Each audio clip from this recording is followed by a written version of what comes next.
Welcome, everybody. Oh, jeez. That's so loud. I'm sorry. Welcome, everybody, to Legendary Tales. My name is Devin, and we are starting on episode 27. Soulforged episode 27. Does Day Day have a recap, or anyone else have a recap? I nominate Spooky. Spooky as a recap. We have so much. I woke up in a hexagonal pit. I had previously touched a like coffin looking thing and turned into jade. So I woke up in a hexagonal pit. There's a massive platinum dragon hanging out in the middle of the pit. We talked.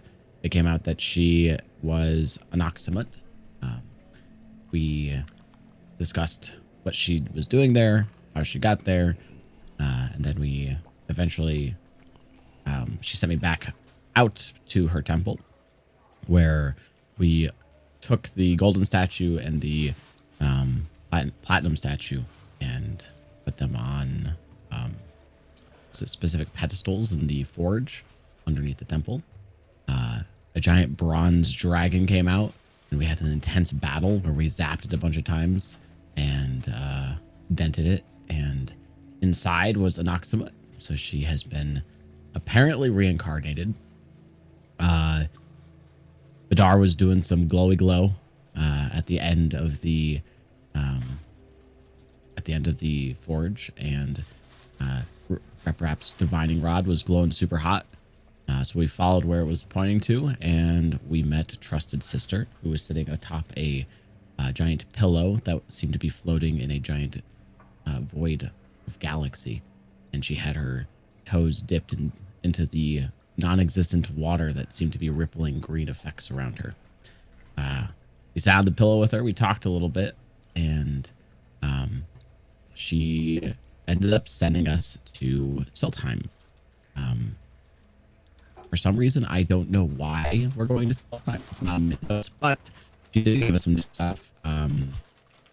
She gave us our new marks. So we have blue neon circling our fingertips, like circles at our fingertips that then follow our bone structure. She's worried that her newest Soulforged might die. That's it. That's why we're going to Seltheim. She gave me a box, and the box will point us anywhere a Soulforged might be. And then gave Vidar a. She told him that the eyes are the keys to finding the simulacrums. Reprap got a smith hammer with 2 runes on it that say Trust and Sister. And I don't have a note for anything that Sneck got because maybe I missed it. I don't think I received anything. Got it. And then she said, forge the eyes and you can locate the simulacrums. Yeah. All right. Okay. Anything I missed? No, not at all. And we're going to start off right as you guys are basically looking at her. And she looks down at you, all of you, and smiles as basically the world, she pushes all of you, like pulls all of you in, pushes you toward the edge of the pillow, and all of you can see the sort of map, except it's more of like the real landscape underneath you through this like sheen of clear water. And she just sort of goes, she looks at you and she says, jump.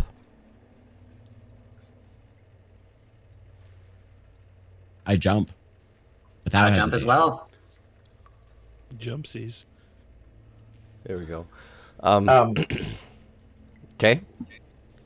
so there was that one tiny conversation that happened between technician and her. Mm-hmm. But that would basically have happened now, right before the jump, right? Yeah. Okay. So then say that and then jump. Okay.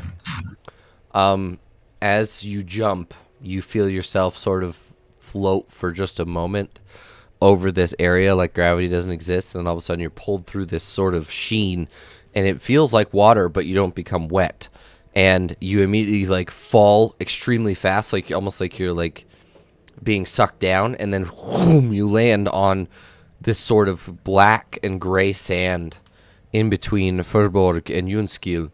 And as you're looking around, you see nothing. You see nobody except for in the north. You see the giant clouds of volcano billowing over this whole area. That's the way it's always been. Yeah, and you arrive in Siltime. And you're just sort of standing there near, or like you can see a road about 300 feet from you. And you're in between like this sort of weird river that looks like clay almost is moving in the distance. And it's a very flat landscape with a bunch of they're not dead trees, but they are trees that are gray-leaved in the distance. And you see Furborg to the south of you. And you can't quite make out Unskyle because it goes down in elevation from you. So what are you doing, Lorishik? Did you say that we see rivers that are like flowing clay or rivers that have dried up that are just a clay bed? No, they're flowing clay. How far away are they from where we currently are? A couple miles. Oh, okay.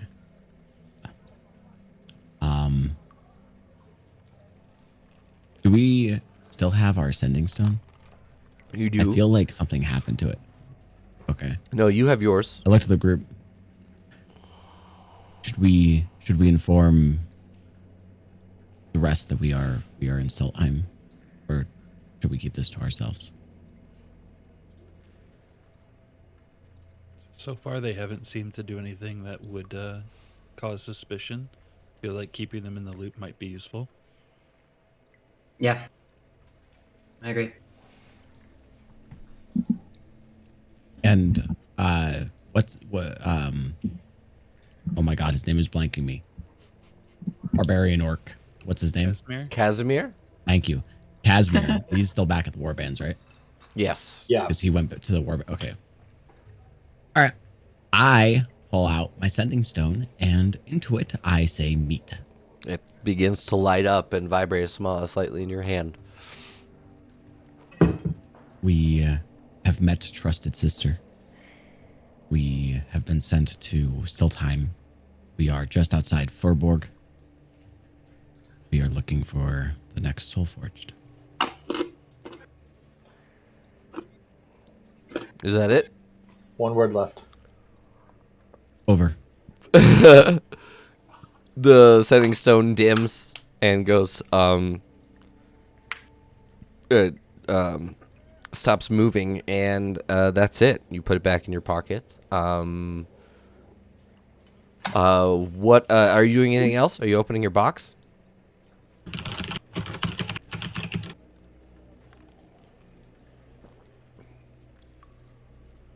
You're muted. You know, I like talking to myself. I know you love talking to yourself. We all love hearing your Pull voice. my box out, and what does it look like? You didn't describe what it looked like. So it's a small onyx, like dark wooden box with like some really dark metal like inlaid inside of it. And when I say that, it's probably 3 by 3 inches or 4 by 4 inches, and then it's about 2 inches tall. But it has a very small clasp on it, and you can open it like so.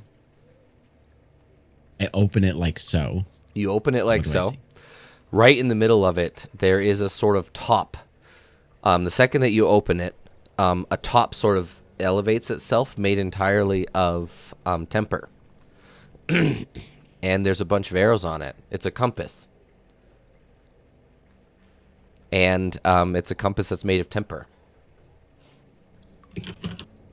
So there's a floating temper top, and there's arrows on it. Mm-hmm. Do the arrows like give any indication? Like, are they different colors? Is it just 4 white arrows? It is 4 white arrows at the moment, but then one of them blinks sort of light blue, like the same color that the energy was after I remembered that she's actually an arcane soul forger. The same color that she was, the light blue. It blinks light blue, and then it turns slightly to the northeast. I would say northeast from where you guys are. I point down at the compass and say, It seems that we need to head northeast if I'm reading this compass correctly, and I just kind of hold it out so other people can see it. And That makes sense. This As thing we is were told, they Yep. would be coming from the Toad this way.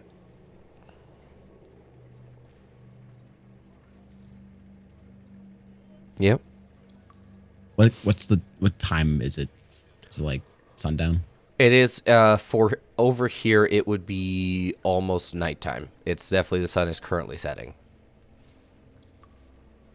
Should we try to make camp for the night and head that way first thing in the morning? Or should we just trek through the darkness? Savis pulls out her gem of light. Let's see what they're called again. Yeah, gem of brightness, and goes, well, we have light the entire way if we want. It's up to whether or not we need to rest sooner or later. So that's up to you or me, I believe.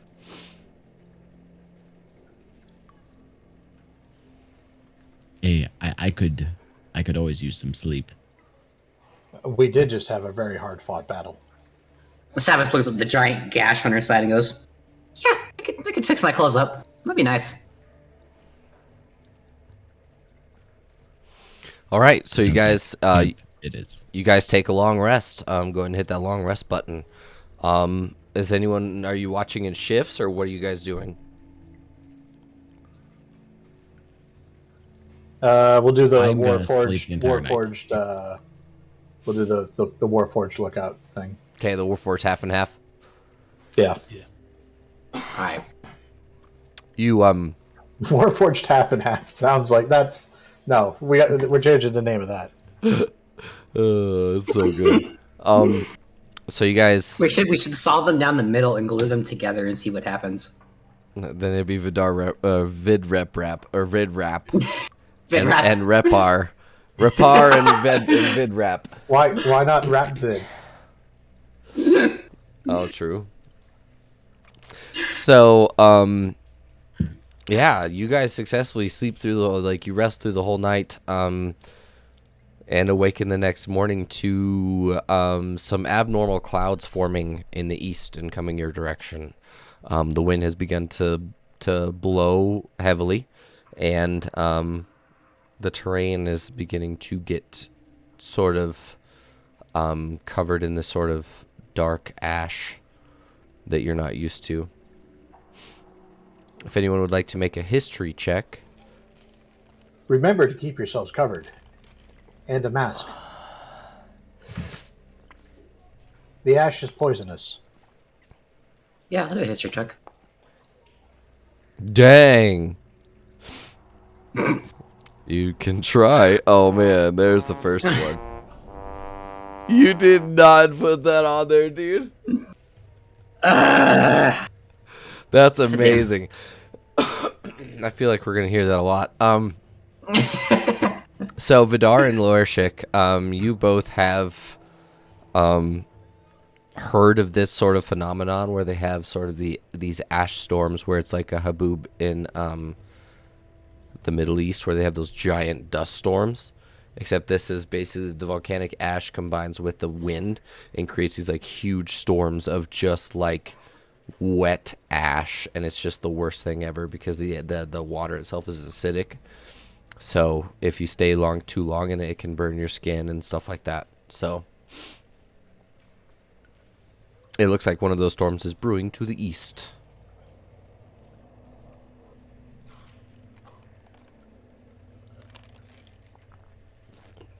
Can we tell how far it is? You said the clouds were abnormal and they were moving. How fast are they moving? If you were to stay here, it'd be here in a couple hours. Okay. And it's when I say that it's to the west, it is actually like horizon edge to horizon edge, not just like, oh, there's a small section of it directly in front of you. No, it's like from as far as the eye can see in one direction to the other. Every apocalypse movie about the whole sandstorm thing. Got it. Yep. Except it's a much more worse thing than that. I put my disguise on, assuming it's off currently, and we should head out before that storm hits. Reprap's going to disguise up and replied, should we take the road to Junskiel? Or should we just go as the crow flies? We might want to hit Furborg. Can we make it to John's kill in time? We're Yeah. already past Furborg. Well, as a position on map, I think we're closer to Furborg. Oh, We had 2 right, yeah, hours no, till the storm. I got you.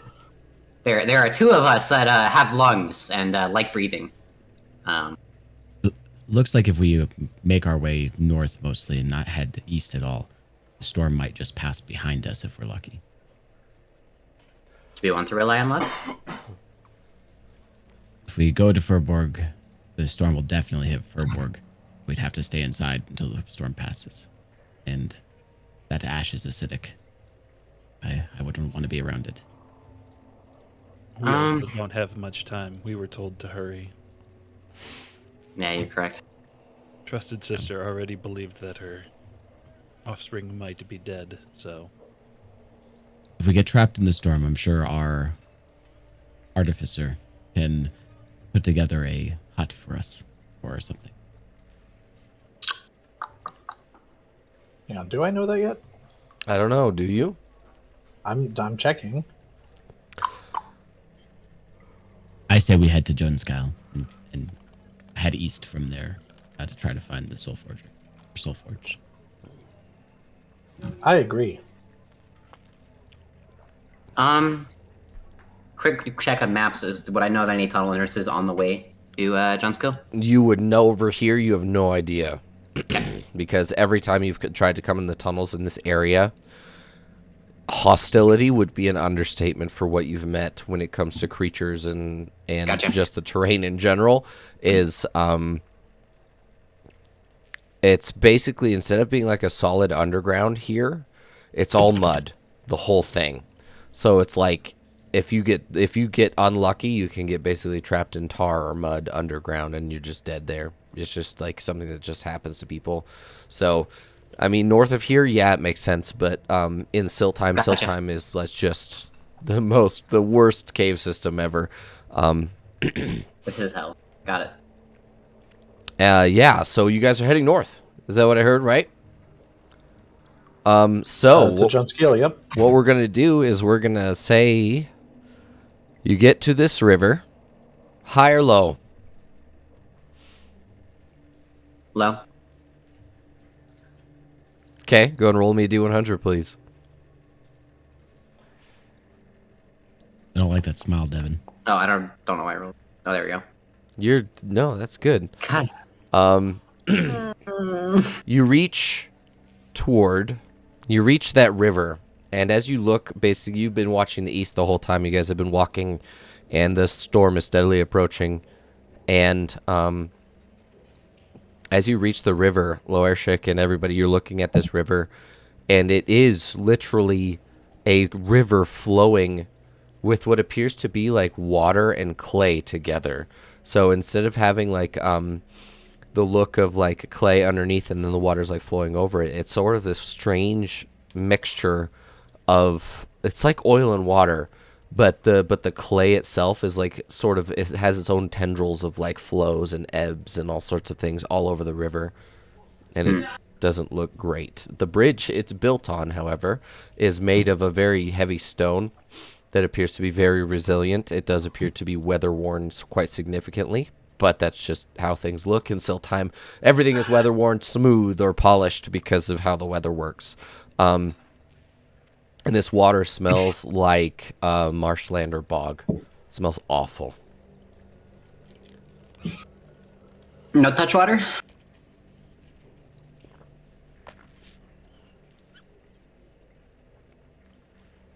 I look to our Warforged. Is there any way you can test to see if this water is dangerous for us to go through?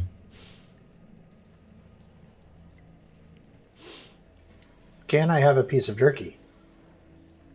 I give him a piece of jerky.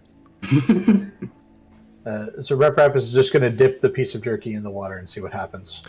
So you're sort of on the shore far enough to not touch the water, correct? Yes. You dip it inside, and you pull it out, and you're looking at it, and it's very strange, like the clay stuck to it, but the water's dripping off. And that's when you realize that the clay is spiders. Immediately drop the jerky. So all the clay, or like the giant gray sort of mass that's flowing through the water, is living small, tiny living creatures. This is not clay. These are critters. I do recall that we were supposed to get a spider from this region, but these appear to be too small to be them.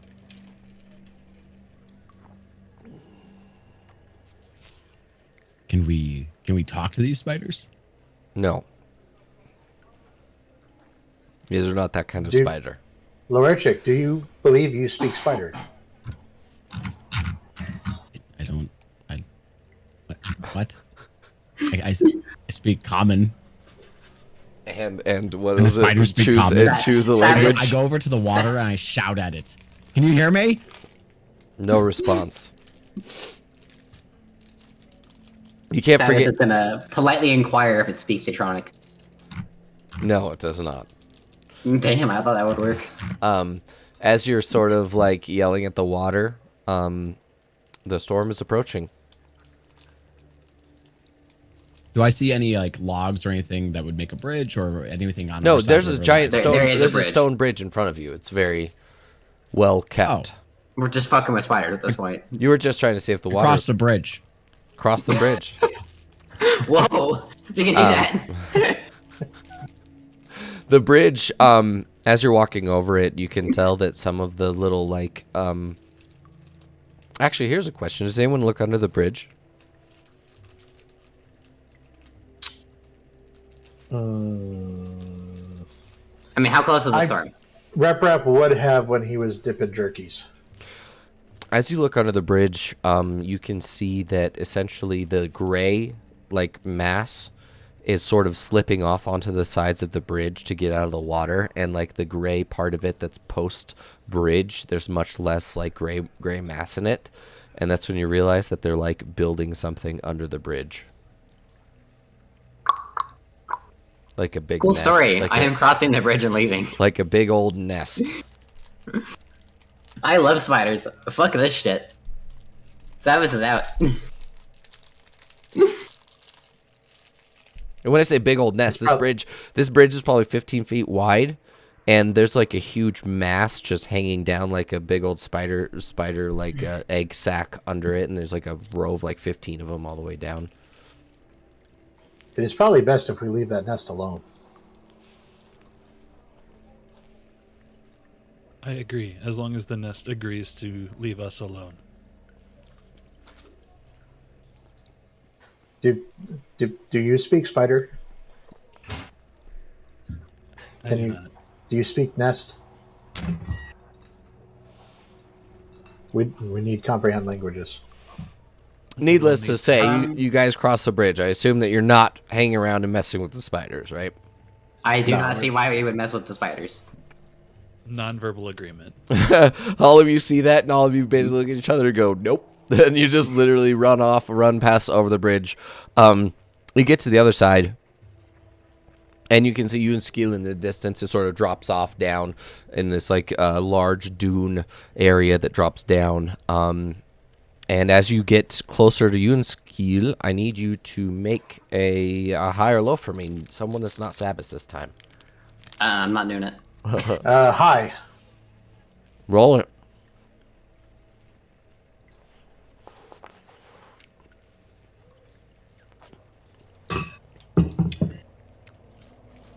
You see that the storm has sort of shifted a little bit slightly away from you guys. Toward the south, toward Furborg and Irelis. And it sort of begins to move slowly that way instead of... It might hit Unskill because it's like such a huge, wide area. But you're not really sure yet. You guys have about an hour or two before you hit there, and it's basically almost midday right now. You can see that the sun is like directly up in the sky, but because of the ash in the sky and everything, it sort of projects these large swaths of different colored lights because of how the ash affects light moving through the atmosphere. And it makes the whole thing look a little bit dark. Yeah. So what are you doing heading into Unskill?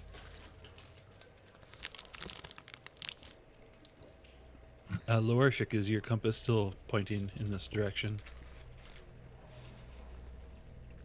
I pull out my compass and I open it like such. And I It look at spins for a moment, and then goes whoom, down right to the northeast of where you guys are. It's still northeast of here. Okay. Should be cut across the dunes. I assume we can see the road going into Junskill and then out again. Yes.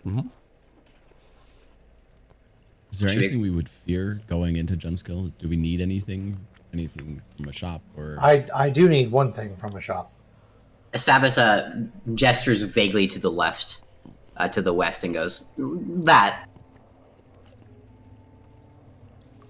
I will make it quick. I promise. I'm not taking your bribes, Loarshik. No bribery allowed. Rep is just going to Oh, sort those of. look pretty good. So it sounds like the party just wants to move through Unskill as quickly as possible. Is that kind of the consensus? I was thinking, Sabas is thinking crows fly, get away from the storm, and continue on where we need to go.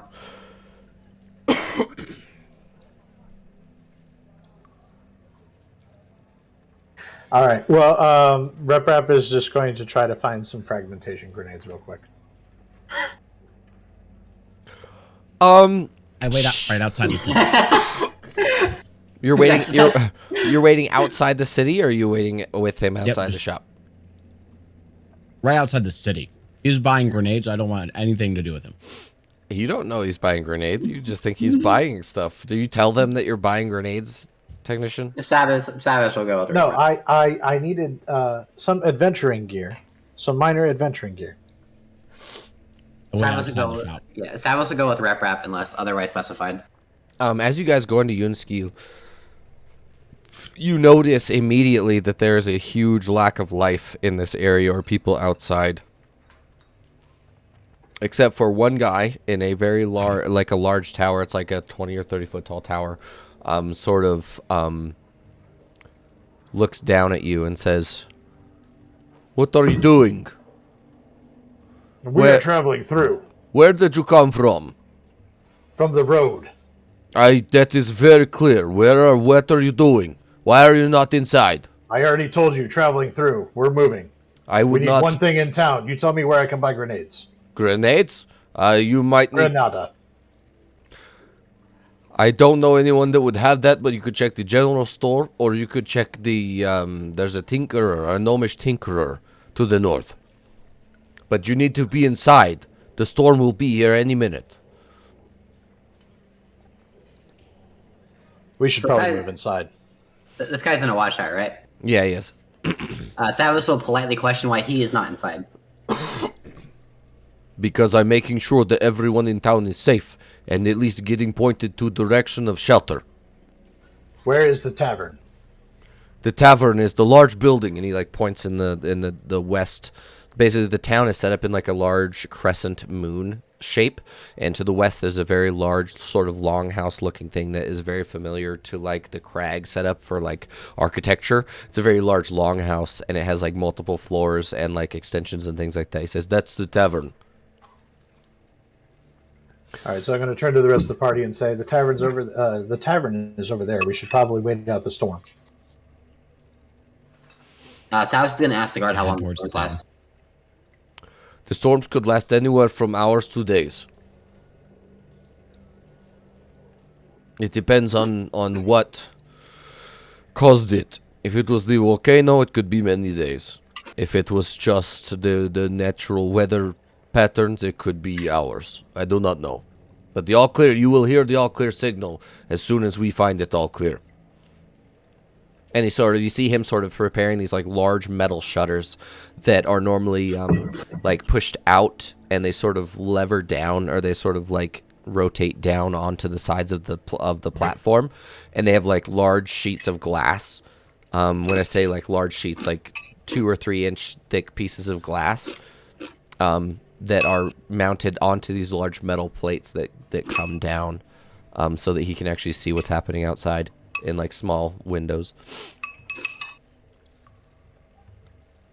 And you notice like all the doors in Unskill have this sort of like protective metal plating on like all of their windows and like exterior portholes and things like that.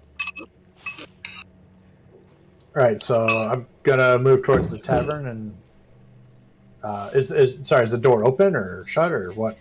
The door to the tavern is currently closed. Cop knock. But boom, boom, boom, right? Yeah, one of those. You hear like some people inside.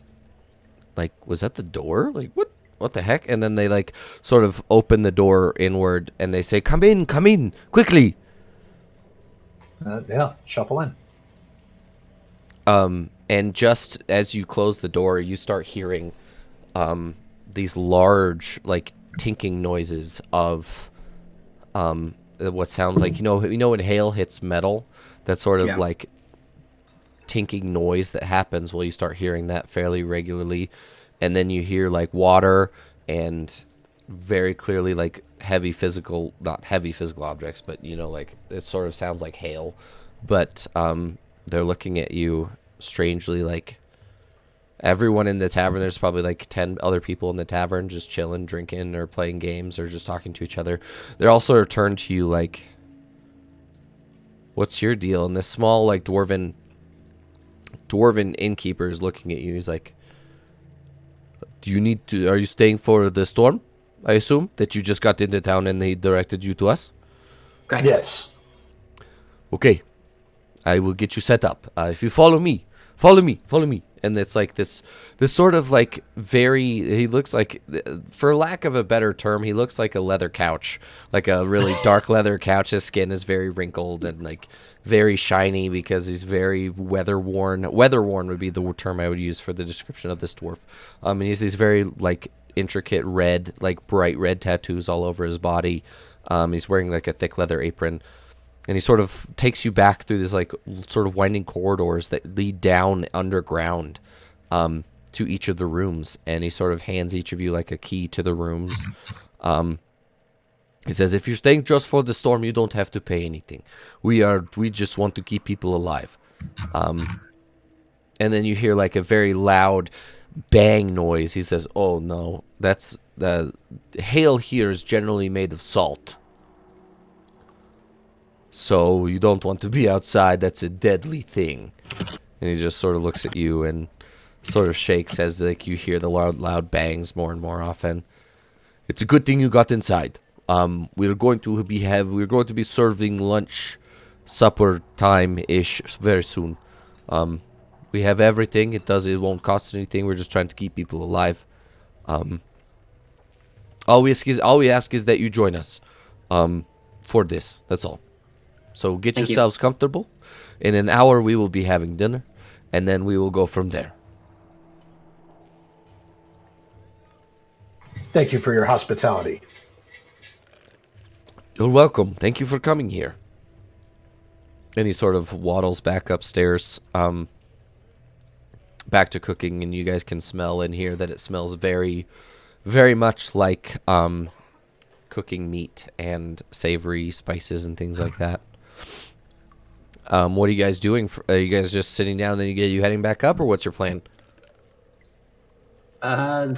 Probably spend an hour continuing to repair the clothes that got completely fucked up by the Hydra.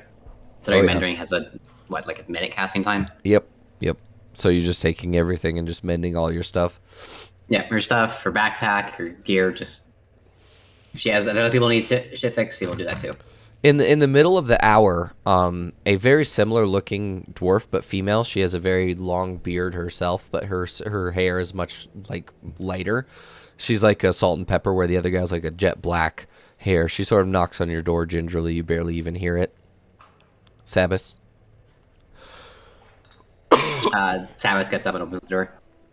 She sort of looks at you and she says, I was told by my husband that you lack adequate weather protection for this area. He saw that your clothing was quite thin, so I thought I would bring you an extra cloak. Not for the storm, obviously, but for existing in Siltheim, you need something to protect you from the sand, and I thought I would... Here, just take this, please. She sort of hands you this dark gray robe that is very similar to what Loershik Technician and Vidar have. They have the sort of like, it's not quite a burqa, but it's like a full protective outfit that covers most of your body to make sure you don't get damaged by the natural things that happen in Siltheim. And you could tell that when you walked in, everybody had a version of this sort of cloak on to protect them from the weather and things. And it's very thick. It's thick like linen with like a little lining on the inside. Okay. Yeah, Savas will thank you profusely. My brain just went 3 different directions. Thank you. I assume free as usual for the rest here? I mean, I have gold I can pay. Oh, it's nothing. We have extras for this reason. I don't know how you made it this far without one, but I am not paid to question. So I just appreciate that you're here. Savas laughs and goes, it's always good to be paid not to question. Fair enough. And she just sort of bows to you and leaves. That's about half hour in, so there's like a half hour left. Loershik, what are you doing?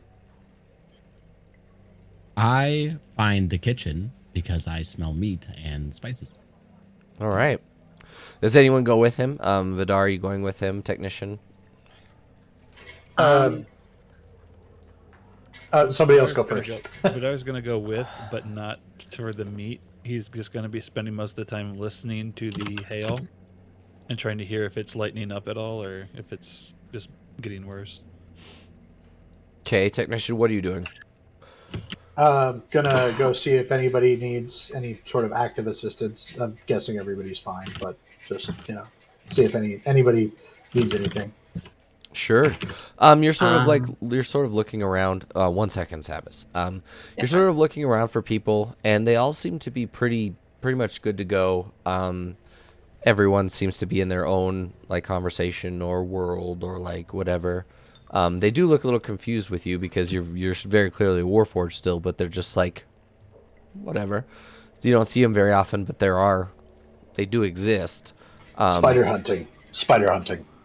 Can I help you at all? Can I help you? And they're just, all of them are just like, we're fine, actually.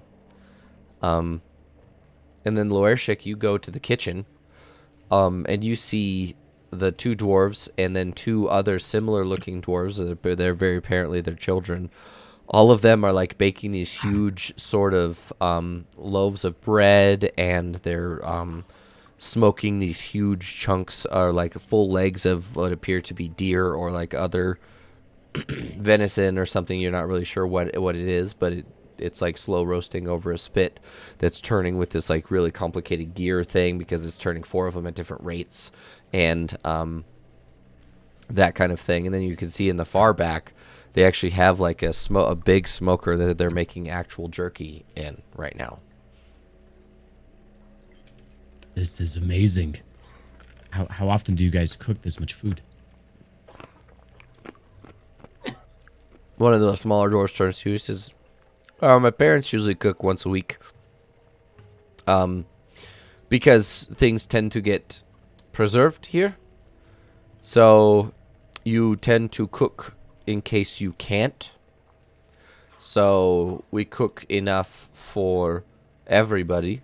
And luckily we have a very intricate system of exhaust that actually exhausts quite a distance away from us.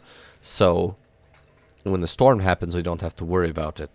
And it's actually covered by a large thing as well. So we can cook, but we always cook enough for whoever shows up. And if they have any requests, we usually do that. Or if they bring their own, it's sort of fun to figure out what we can do. But yeah, we cook all the time. All the time. I love it. Can I help at all?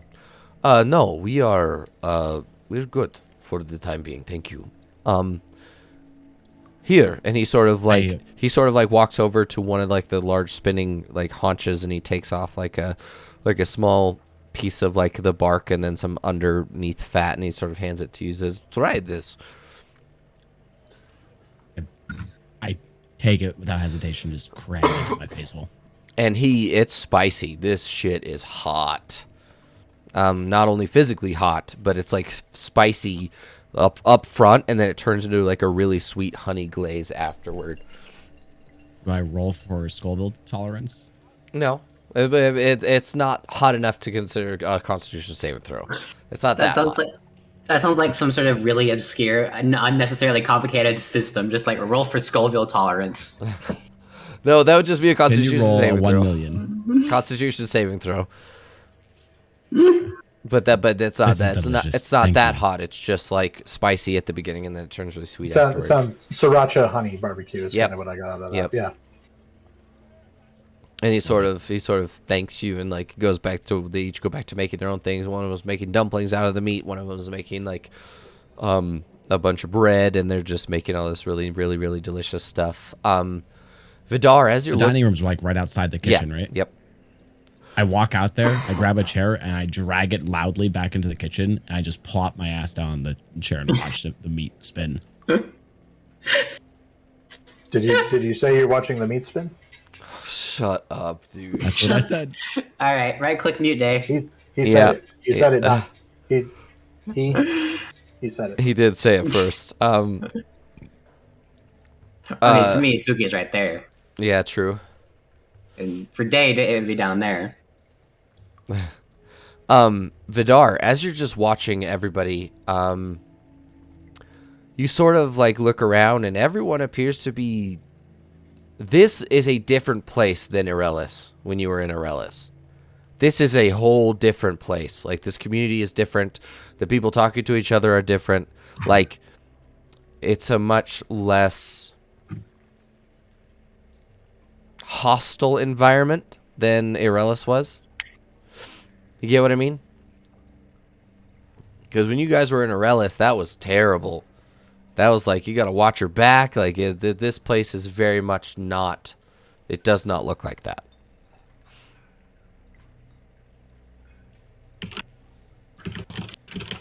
Are you watching anyone specific? There's just a bunch of, like, everyone here is either human, elf, or dwarven.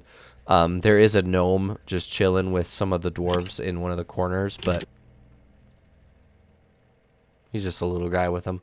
They don't appear to be adventurers or anything like that. Is there anybody that's alone, or is everybody like in a group?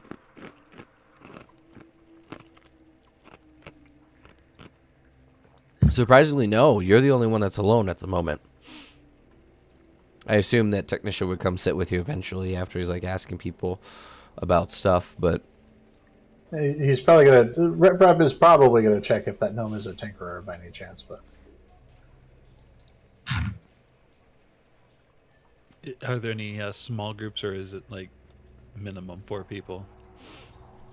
they're right around. It's either there's like a couple pairs, a set of 3, and then a really big set of like 5 and 6 in the corner with the gnome. They're all dwarves.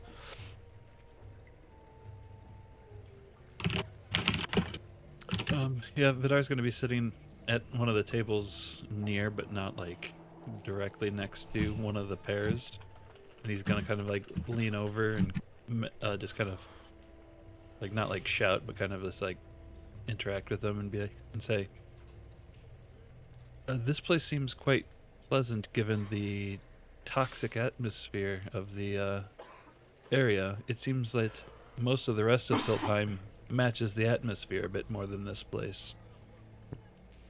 Which people did you ask about that? Sorry. Just a nearby pair at a table. So it's this really, really pretty like elven pair. They appear to be very unaffected by like the environment. Their skin is unblemished, and they're both very pale. And their hair is very well done, but they're wearing that like gray cloak. It just seems to be a little bit more expensive than the other ones. And they just sort of look at you and they say, "Those of us that live here are just trying to survive. We are not. We're not the folk from Irelis. Irelis is very much about profit and making money, and they have different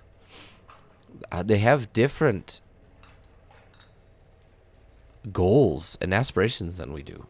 We don't dream big like they do. We also value lives here. Like, you being here is a value to us, as opposed to in Irelis it would be you are only as valuable as the work you do for your owner. We don't do that here. We actually Some of us deny the leadership of Irelis altogether, but you can't become independent in a place that is this hostile. Yes, and indeed the weather is also hostile. Everything is hostile here. The sand, the ash, the rivers, the water, everything. Indeed, you must forgive my surprise. I was expecting everyone here to be hostile as well. I made assumptions. That's justified if you've ever been to Irelis or in Forborg. They're awful. They're just awful people. And we try to set an example that's better than that. Especially when they roll through. We don't handle those people. We don't allow slavers to come over to our city. That's why they all deal exclusively in the port.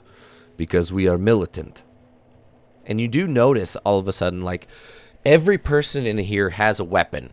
Everybody. Everyone in this place is armed in some way, shape, or form. These two have, like, these gigantic bows that have, like, extra, like, arches and sort of struts along them. And they have, like, a quiver. Each of them has, like, a quiver laying against the wall that have these, like, half-inch thick, doweled arrows. So they're like giant great bow, like wielders.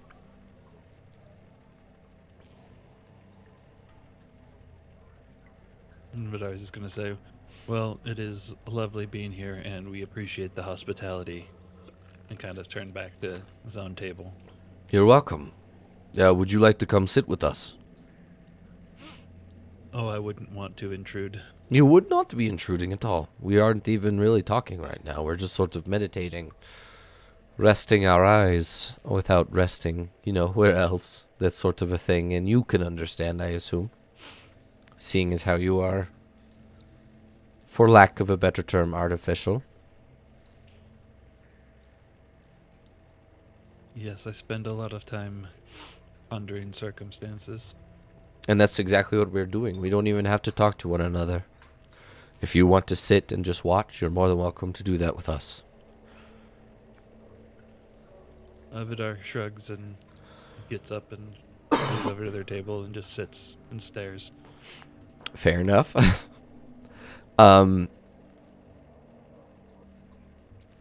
Okay. Sabas, you arrive shortly after that conversation. I assume you're coming out for dinner, right? Yeah. Okay. You come out for dinner. Lorishik is still in the kitchen when they're like, we have to go serve dinner. Go to your table or whatever. And they sort of kick you out gently as opposed to like being really aggressive. Savas is going to pat Lashek on the shoulder, like, look at the spinning meat and go, I understand. I drag my chair slowly back out to the dining room and have my head hung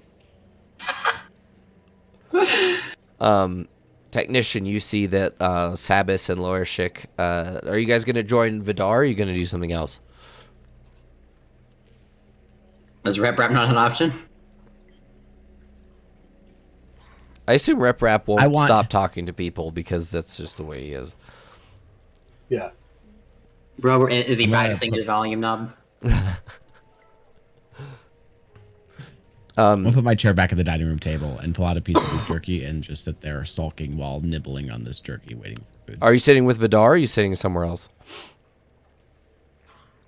Sitting as far away from Vidar as possible. Okay, so you'd be sitting basically opposite or like right next to that group of like 5 or 6 really rambunctious. There's like 6 of them. The really rambunctious dwarves and gnome are just like playing a really loud drinking game, and you're sitting across from them at another table. I tap the empty seat next to me and invite Callum to sit next to me. Callum sits down. The chair moves slightly. Savas will have follow Lashek and then look at the tap seat and then see it move a little bit and go, oh, I see how it is. And then go find another table and go sit with Vidar. The Callum just looks down at you and goes, "You all right? Are you really that sad about meat, mate?" I just love having meat in me. Well, do you think about I love things? watching it spin. Do you think about things before you say them? Because I'm starting usually, no. to believe that you just don't do it. You just say What's the things. benefit in that, Callum? Tact is obviously an option for most people, but just Can you saying. use that word in a sentence? Yes. Loershik doesn't have. Loershik has no tact when it comes to social interaction. Do you want me to be sticky? Never mind. He does not understand the word. And he like sort of gets rid of his posh accent. And he's like, right, let's go sit with your friends. Come on. And he like sort of moves over, like starts to like poke you and pull you up. I reluctantly take his lead and go to sit with my friends. He basically drags you over and sits you down, and he like pulls over. Like you guys literally watch a chair sort of fling itself from one of the other tables to your table, and you can see that you can sense that Callum is sitting there next to you, Vidar and Sabis. Technician, what are you doing? Technician is going to go address the table of 5 dwarves and 1 gnome in Dwarvish. All right, what do you say? I'm gonna ask them what game they're playing. Hello, what game are you playing? They look at you and they're like, why do you speak my language? How? Because I have actually spent a lot of time in forges. Oh, so you're a forger then? No, I just happen to be made of forged materials. Oh, fair enough then. Right. Imagine, if you will, that you would learn the language of a doctor if you spent a lot of time getting beat up. Yeah, ask that one about it. And they like point to this really really super scarred dwarf. He has like this dark gray skin. He's very clearly a Duragar. And This guy knows. he's just really scarred from head to toe. He's like, I do take a lot of damage. What can I say? I don't really know what to say besides I'm in a lot of pain all the time. But yeah, I understand. And the very clearly lead dwarf looks at you. He says, we're playing a game where you're trying to guess who you are within the table by giving clues. And if you guess and you're wrong, or you like imagine asking a bunch of questions and trying to pinpoint what it is. Except for every time you fail, you have to take a drink. Ah, fascinating. So I have one quick question for you. Yeah, what's that? The gnomish fellow, is he a tinkerer? You can ask him yourself. He's a person. Gnomes are people. Just as much as we are. I don't think you know that. And I wanted to see if the gnome spoke. The gnome spoke Dwarvish. The gnome just looks at you, and he has like this really long, wispy mustache that goes down below his chin, and he's like sort of playing with it, and he's like, "That's like super offensive. I hope you know that. I'm a person, and I can speak Dwarvish. It's actually my main that's all language." I wanted to know.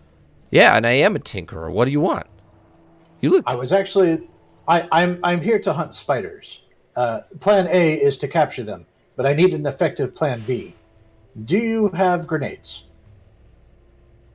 You mean like a timed explosive? No, more like a contact explosive. Like an impact? Oh, I Like could throw and it explodes. Yes. I could do something like that. I just need a few materials that I don't currently own. I would have to go buy some, or maybe find a chemist somewhere. What do you need?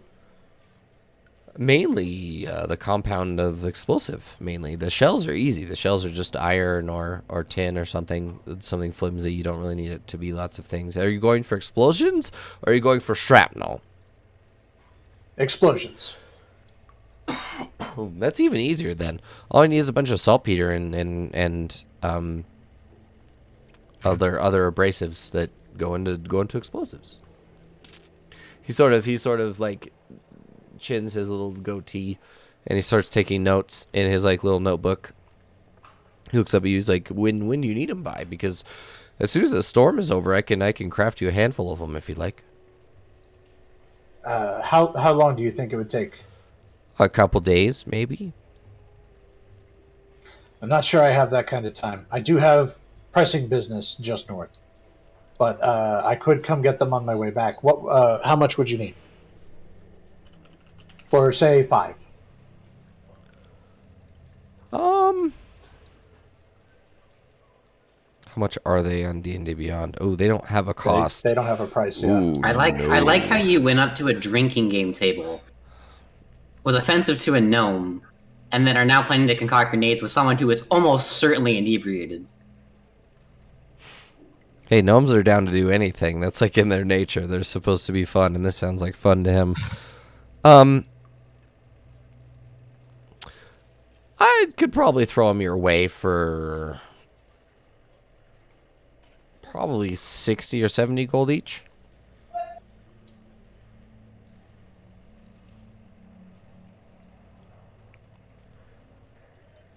If I can get the cost down, I could probably get the cost down fairly easily if you're looking for something like that. How much are you looking to spend is the question.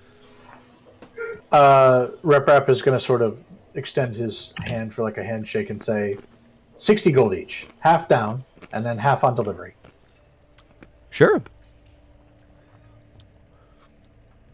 All right, I'm going to give this guy 150 gold. Okay. So you want 5? Yeah, just 5. Okay.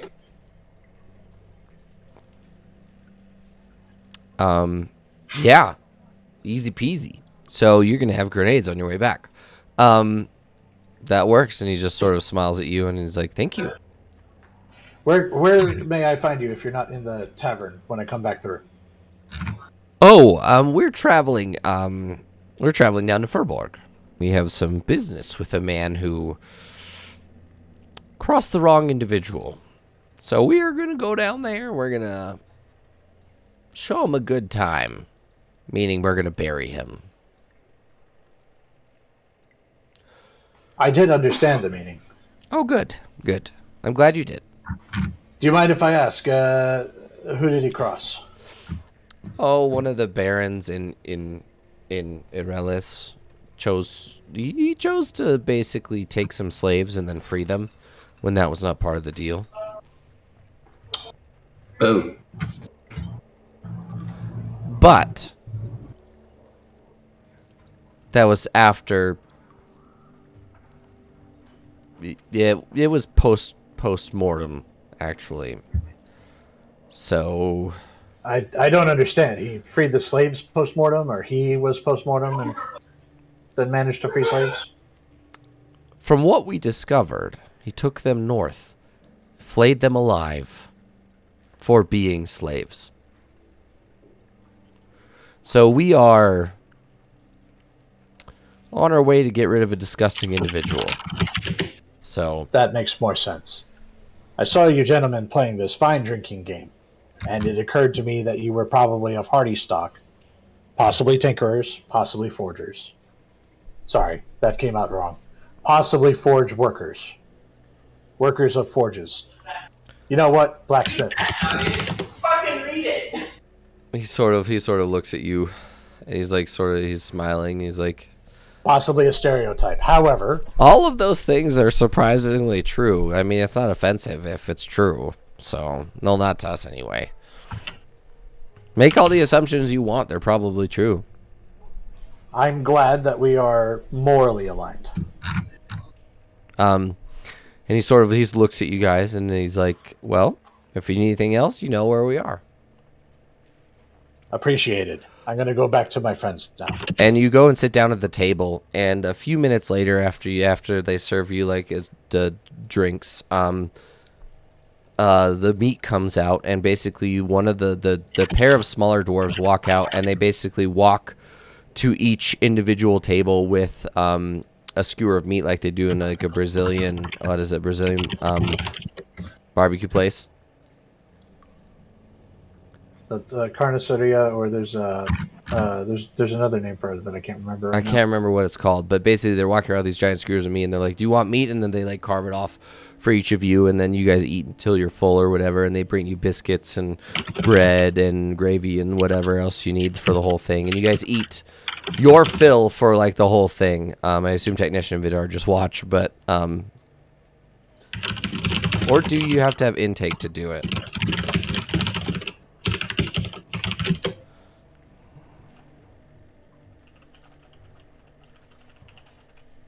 What do you mean?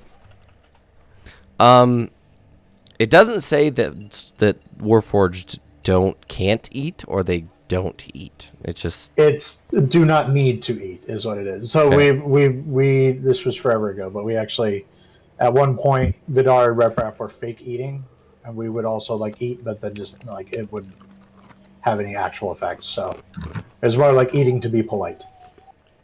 It's like when a ghost drinks and it just pours all over the floor. fair enough. Yeah. So basically, you guys eat until you're full. It's really, really, really good, Lawyer Shake. This is some of the best meat that you've ever had. And yeah, you guys eat until you're full, and then after that, they are like, that's it for dinner. If you need anything else, just feel free to come get one of us. So one of us will be awake. They each sort of take a shift for the entirety of Storms to make sure that everyone is good. And surprisingly, as you guys like sort of get ushered out of the kitchen and the dining area back to your rooms, it's actually cool. The storm subsides enough that all you hear is water. And you don't hear any of the like physical rocks or hail or any of the other strange sounds that you hear during the storm, but it's all just water now. It might be safe for us to continue. Wait, wasn't the rain acid? It is acidic, very acidic. Yeah. It might be safe for you to continue. And are any of you gonna like look outside out of the windows that they have on these giant metal doors? Yeah, I will. You look outside and it comes to you like as you look like into the street that the street actually has like stone inlaid underneath all the sand that you walk on all the time. There's actually like a stone street all the way like a little bit deeper, and the water is sort of like washing it clean and washing away these stones or the sand on the stones, and it's actually quite beautiful. For the first time ever, you could see like that they've actually constructed things to make sure everything works. And on the other hand, outside of that, you can see that the water is essentially creating quicksand anywhere that isn't road.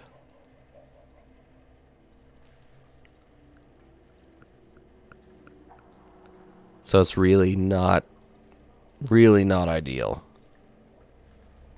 Never mind, I was wrong. It sounded okay. It does not look okay.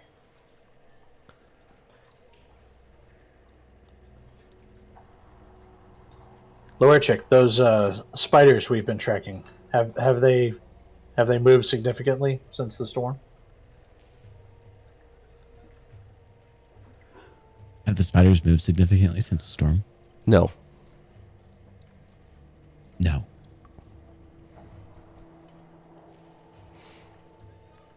Your compass is pointing in the same place. Rep, my compass is pointing in the same place from the last time I checked it from the same place. Are you sure?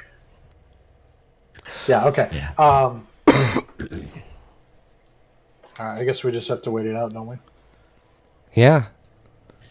I would like to ask one of the dwarves, people who made the food, Yes. how they afford to take care of everybody when storms come. If the storms are this frequent, if it's once a week. It's not always once a week, but the town pays us to house people. So essentially we'll show it to you after the storm. But Unskill is an underground farming community. So if you were to go farther down, if you go outside, there's a large building directly across from us. And you go underground there, and there's a large sort of stone inlaid building under the ground where we farm huge amounts of food. And when I say huge amounts of food, I'm talking enough to feed this country. We basically feed the majority of cities that are near us.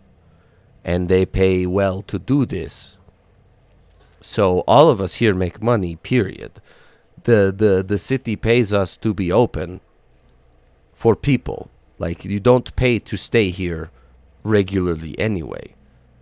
Because if we need workers, obviously non-slave labor, but if we need workers for the farm, they stay here, which is why you see they have like all of these underground housing areas. We have made this tavern spreads out for quite a while, about 100 feet in every direction, with just housing for farming workers. And they stay here, and then they get paid as well, and then the city pays us to house these people and feed them. Do you have maps of your underground farm and the tunnels that connect them? Sure, we'd have to go over across the street, but when it dries out, we can go across and we can investigate if you'd like to. Last question for you. We're very grateful for your hospitality. Is there any way we can give back? And is there a local charity we can support? Is there work that needs to be done? I think they have some sort of strange thing happening across the street because workers have been disappearing. You'd have to talk to them about it, but I have a feeling that if you'd like to pay back, which we are more than willing to accept whatever you're willing to pay, but if you'd like to go help, there are people in the farm, I believe, that need assistance. So when this all dries out, which, if the hail already stopped, and it's just rain, we only have a couple hours left. So there's a sign that if the volcano did it, that we're in for a couple days, we couldn't be talking right now. That's how loud it is. Understood. Well, I appreciate you answering my questions. And I find my way to Sabas and say, after the storm is over, we should head across the street. That sounds like they have some valuable maps you might be interested in. Sabas just sort of like lights up and goes, "Say no more." And with, yeah. In addition, I assume this place has water stores, or is there an aquifer? So you'll ask St. Dorf that led her to the rooms. Okay. This question. The small lady looks at you and she says, "We have a rain processing facility that removes the acidity from the water and lets it becomes potable from that. It's also integrated into the farm so that they can rain, and then they take the rain and immediately put it into the system." Sabas sort of gives a nod and goes, "Well, that sounds like more water than I can provide. I can make you 30 gallons magically. It would stay. If you would like, I can fill your stores as a thank you." Sure. It seems to be in the spirit of this place. And she sort of like walks you back behind all the meat, and there's like a large sort of surprisingly refrigerated room where they have a bunch of really large barrels that are just full, that are supposed to be full of water. That they have about half of them are full, so they have about 6 or 7 empty barrels. And she's she's like, "You could fill this one up if you'd like." Yep. Grab the heirloom necklace and 30 gallons of water. There you go. You sort of pour the water in there. She's like, "That's an incredible artifact. Where did you get that?" From my teachers. It allows us to ask me. I'm a underground cartographer, and water underground is not always safe. So I tend to use this. Very rarely. Food. It can create food as well. Doesn't taste very good, which is why I didn't offer. Considering you guys, That's fair. Well, the water, eternal. Thank you so much. And she I will do the same tomorrow. She sort of bows. She's like, "No, it's not. It will be done today. You don't have to come back and fill it again." But, thank you. You so much. I really appreciate it. And she's like bowing, and she like gets back to work, and she the rest of the day, while you guys basically just spend it hanging out. Do you talk to anyone else, or are you guys just chilling?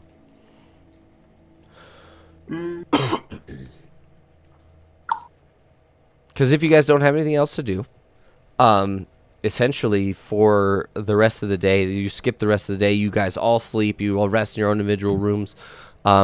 There's like a light droning on of water hitting metal and other materials like the whole night until about 3 or 4 in the morning. The drone stops.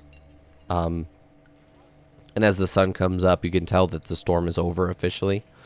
And yeah, you're able to go outside because the second that you guys all get up and you start heading out of your rooms, they're serving like a small light breakfast of fruit, jerky, and bread. As you guys get up, and they just have it all set out, and people are just taking it as they leave, and a bunch of the people are just leaving. They're just like, I'm out. A lot of them are actually leaving as you guys get up. I assume that Vidar and Technician would have been up way before everybody else was, right? Yeah. Are you guys doing anything else before Lorishik and Sabas get up?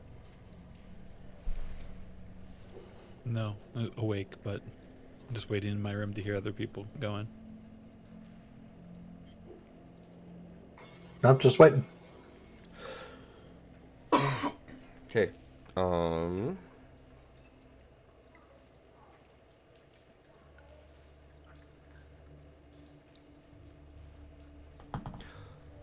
All right. So I think we are just about at our time for a 15-minute break.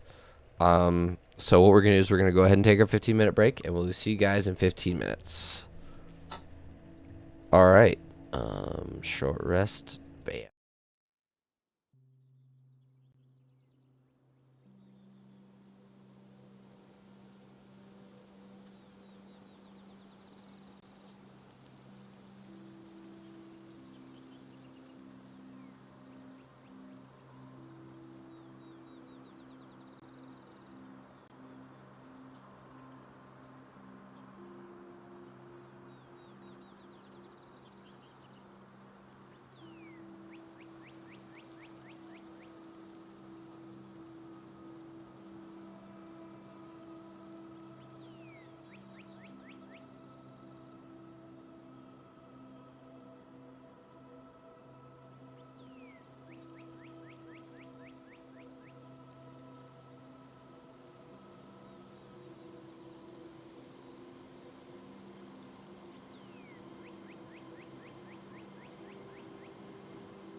Welcome will back. continue to eat candy. Welcome back, everybody, to Legendary Tales. We're waiting for Vidar to return to us.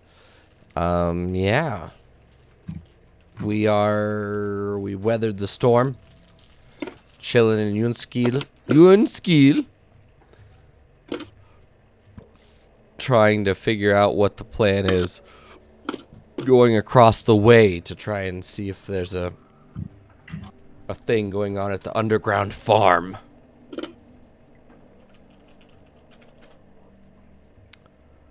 Oh, there he is. There's Vidar. So, yeah, you guys have successfully weathered the storm in the tavern. So what are you guys up to? What do you guys want to do? I think we should immediately head out, right? Well, that depends. Do we want to go get maps and possibly help people on the farm? Do we want to? It seems like Lorachik wants to help people on the farm.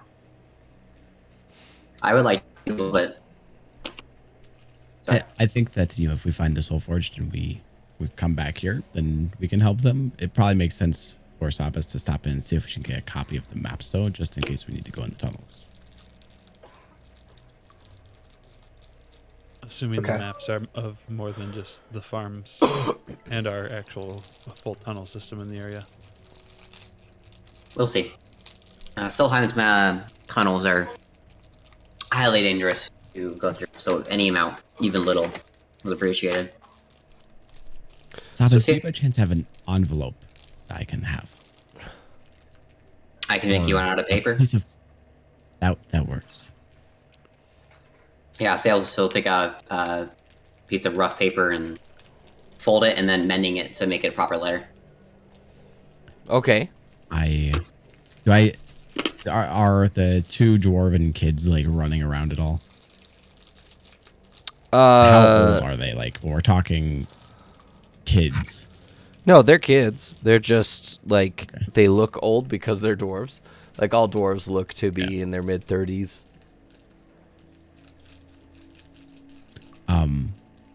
I slide one of my cards into the envelope and put 10 gold inside of it. Mm-hmm. And I hand it to one of the children and say, after we leave, give this to either mom or dad. Okay.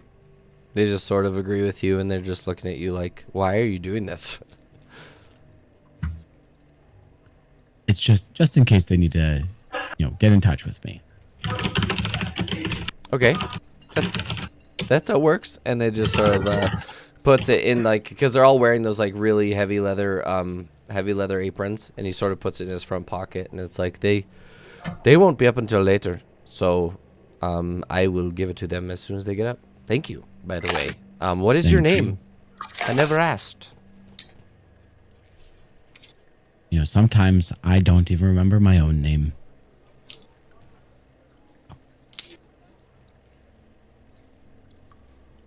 Make a perception check, Lorishik, as you're talking to this young man.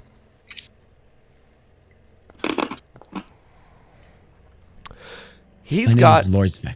Lorsvek. He sort of looks at you, and then he's like, and he opens his left eye wide, and you can tell that his left eye is artificial. When you say artificial, are we talking like just glass eye, or are we talking like More than a tempered? glass eye. His eye is tempered. Your eyes are very cool. Oh, it's just this one. I had it. We were fighting slavers, and I took an arrow straight through my skull right here, all the way through, and I lost it. But the tinker, the man right there, he's amazing. He made me this new one, and he looks straight at Callum and goes, "What's his name?" What's whose name? Little Callum looks at you like he's asking for your name, like your actual name. What do you? I don't know what you want me to tell you. Look at him. He can very clearly see me. I don't even know what that's about either. What's your name, young man? Oh, my name is Dun. D-U-N-H. Do you see anyone else I besides just see you and I see a very tall man. He's got a big beard and he looks like a king. He's very kingly. Can you close one eye for me? And I point to the eye that is artificial. Mm-hmm. He like closes it. Do you still see someone else? No? Interesting. I look up to Callum and say, "You're welcome to introduce yourself, I suppose." And he does. He looks down. He says, I'm Callum. I am an ancient king from way back in the day. Very long ago on the western side, I believe. Right? Is that where I'm from? Is the west, right? The crag? Is what they call it now? Well, it sounds right to me. It's You where would know it's better where than you I would. it's where you found my bones, right? Yes.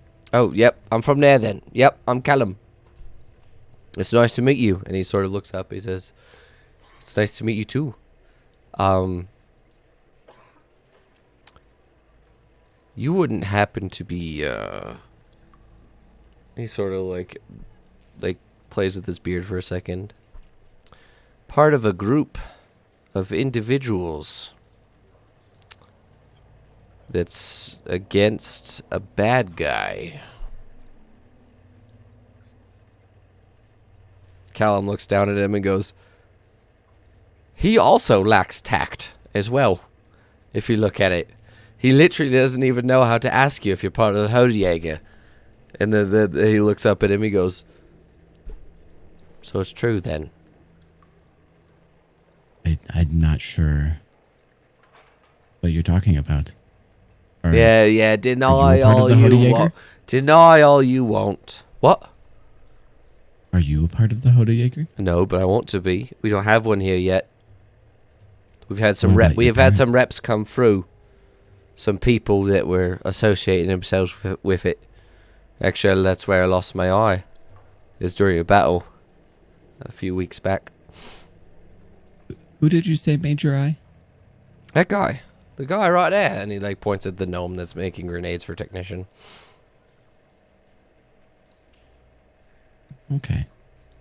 And when I'm in disguise, I can't show my crossing grits tattoo. Can No, I? you can't.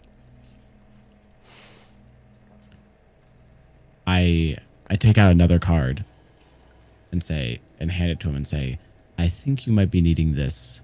There's one in the envelope for your parents as well, but you should keep this one just in case you're ever in trouble."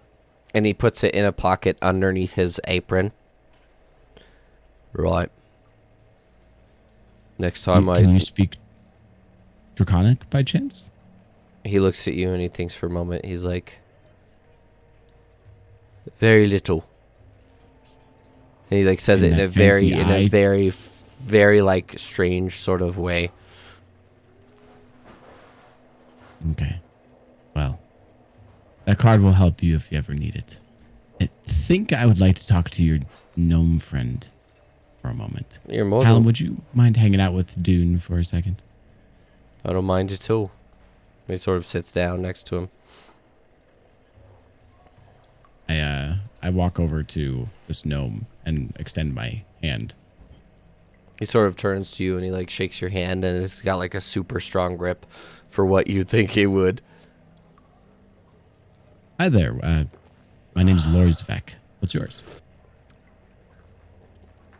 Oh, they call me Crimp.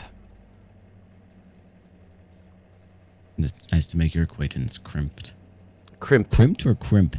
K-R-I-M-P. That's spelled with a... Okay. Oh, very nice. Very nice. I was just speaking with Dune, and he mentioned that you made his very, very cool eye. I did. How did you go about making that, if you don't mind telling me? Oh, it's just essentially um a very light metal with temper on it, and then you seal the whole thing, and that's it. And then you enchant it, because without temper you can't enchant it. So you just enchant it, and then it becomes what it is. I gave him the ability to see. It's like a form of true sight where you can see spirits and things. Because he said he wanted to be a cleric. So I thought I'd point him in a direction to help him out. He wanted to be a grave cleric or something dedicated to some god where he could bring people back or whatever. But he has yet to find a representative of said god. So he read about it in a book once. He's very excitable.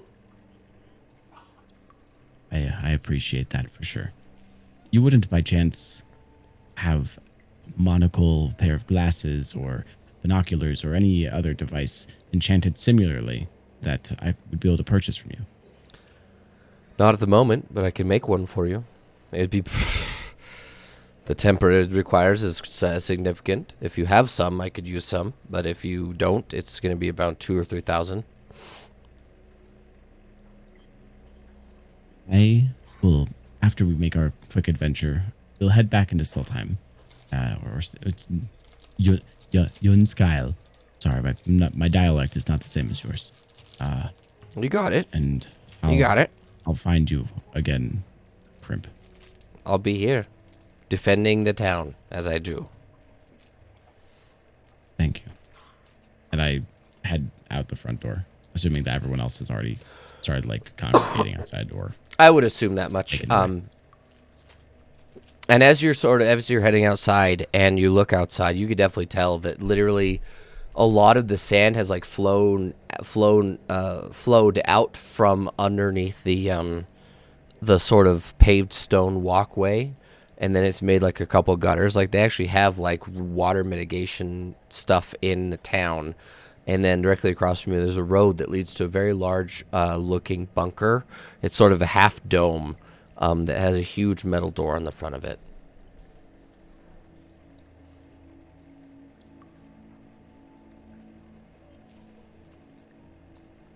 Well, Sabas, I feel like you should take the lead on this one. Yeah, no, definitely for sure. Sabas will pull out her map case and then head inside. All right, so the large metal doors to the sort of bunker-looking thing are wide open, and you head inside. And the second you get in there, you notice that they have these large, your stone. What's it called? The stone of brightness or something? Gem of brightness. Their gem of brightness. They literally have one of those mounted in a box on the wall that literally is just shining light into like every so often on this huge tunnel that leads just straight down. It's like a very large staircase that goes down for about 60 feet. And then you get down to a large landing area where they have extra doors, one that leads off to your left, one that goes right, and then one that goes straight forward. And they have a sort of like information desk in the front, and then it's like labeled. One of them is labeled do any of you speak deep speech? Or no, it's undercommon. Undercommon. Do you speak I do. undercommon or no? Yeah. Sabbath speaks undercommon. So the word for spore, I do too. the word for spore is written on the door straight ahead of you, and then to the left there's one that says red spore, and then on the right hand side there's one that says orange spore on it. And then there's another very tall female, sitting at like a sort of desk where she's taking notes on a very large pad of paper, sort of filling in some sort of form. And then on the other side of her, there's like a small door into another very small room. Basically, you're sort of sitting at a T-junction where one side of it has like a very small room in it. And she sort of looks up as you guys walk down and says, "Greetings. How can I help you?" I'm a cartographer, looking to see if you have any underground maps of the area. I understand that the area is dangerous around here, but you can always ask. Even surface level would be helpful. Sure. let me check real quick. Hold on a moment. And she sort of stands up and she goes back into like a very large chest of drawers. And she pulls out a copy. She very clearly has more than one copy, but she pulls it out and she sort of shows it to you. And she's like, this is the closest thing that we have to mapping out the area. And you see that this underground bunker goes for literally 2 miles directly ahead of you. The room labeled Spore goes out for 2 miles of like a very intricate cave system that appears to be built or like at least drilled and then like reinforced, where they farm these gigantic mushrooms. The other ones are incomplete, but there are some like snaking tunnels that come off the sides of these like mushroom grow areas. And then one of them has very clearly recently been blocked off in the red spore area. Okay. And it's like marked as a dangerous thing in Undercommon. It basically says that it says the word for volatile on it, like it's written with a big red X. It's like, don't go past this point because there's something's going on there. So Okay. So this is a map store and a mushroom farm. Neat. she looks Yes, at I you. was- She looks at you and she says, "We don't sell the maps. You can just have that. It's sort of part of the information that we have available to those who would like to invest in our operation. So those are free because it's easy to copy. So it's not really big a deal." Invest in your operation, as in you would like something in return, not monetary, but something helpful to your cause. Well, we have the thing about the monetarily is we have it all paid for. Everything up until now has been paid for. The whole operation is paid for, including expenses and things like that. We have some very generous people who live in Artstadt who fund our operation. They are far displaced from the capital, and they like to see other people succeed in a specific way. And a lot of the mushrooms that we grow are used for medicinal spells and all sorts of other magic, as well as like physically healing people. So they invested in our ability to grow them because the volcanic ash that sits underneath the sand is the only place that these mushrooms can grow, because they take the acidity and turn it into healing property. So they've invested everything that we have here already. So when I say donations and things like that, yes, we require help for some things because we're not all fighters. We're not adventurers. We're not dungeon delvers. We don't do that. We grow mushrooms. That's what we do. We just do that. So when we're talking about investors, we have people who have invested and paid off everything already, and they are already seeing dividends. They have for years. So this is a barter of services then. more or less. It depends on who's buying. So some people pay with cash. Some people are like, hey, we'll send workers, and then you send the food home with them, or you send the mushrooms or whatever you have home with them. And then when they get home, they pay for, they basically feed the whole town. That isn't just like the basic. So fucking nice. So yes. Well, the mushrooms sound interesting, but it sounds like something I don't need at the current moment. Right now, I am looking for maps for a journey. What would you like in exchange for that? Nothing. You do not. Nothing. I was told, however, by one of the tavern owners that you all are adventurers, correct? Correct.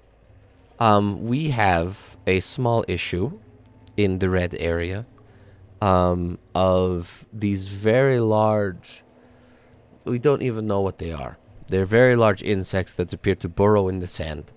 And they have burrowed through into our facility in that area, so we closed off the red section altogether. No one's in trouble now. We did lose a handful of people, but they've gotten their compensation and things like that, and their families are fine. But in the future, we do have an opportunity available where we will pay cash, gold, for clearing out that section so that we could get back to working. They don't even actually know what these creatures are. So be aware. The only rumors that I heard or from survivors is that acid is part of their existence. So some of their physiology lets them spray acid, or their blood is acid. I don't remember. It's how they burrow into the sand. So just be aware that when you come back, that acid is an issue. That's all.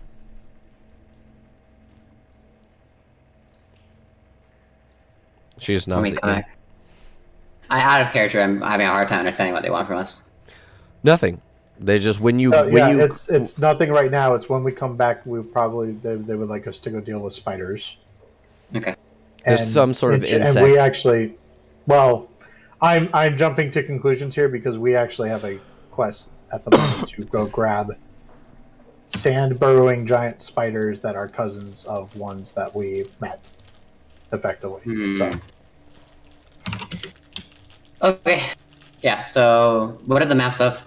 She's. If has she offered me any yet? Or Oh yeah, no, she gave you one of like the facility, and then it has like a bunch of snaking sort of caverns that you don't know what they are, but they may or may not be naturally occurring. So it's just basically a map of the facility and then a bunch of caverns that lead off of the facility specifically because they have to be reinforced in a way. And you can tell that a lot of them are like drainage, like water storage. And then there's like the water processing facilities also included in that. And then all those pipes and all those like tunnels lead down into this facility. So essentially everything is it's all self-contained, the whole thing. So. But you don't know if those tunnels could potentially lead out. But it's a start. It's so a yeah, start. she'll definitely take those then. Okay. Yeah. All right. And with that, you guys leave the giant farming bunker, and you head. I assume that you're heading north. Which way would you like to go? Are you going to go toward Elekna, or what? Where exactly are you going? I pull out my my compass and see where it's pointing. I assume it's still. Is it perfectly northeast? It's not perfect because it does waver just slightly, which could differ between like it could be either Notod or it could be Elekna. You're not really sure. I think we should be following the road northeast out of Yunskyle until the compass says otherwise. Agreed. Unless we have reason to not follow the road, we should. Yeah. Road it is. Sure. If you were to go straight up, are you going to get horses or are you just going to go? Are there horses in this hellscape? There are. I feel bad for them.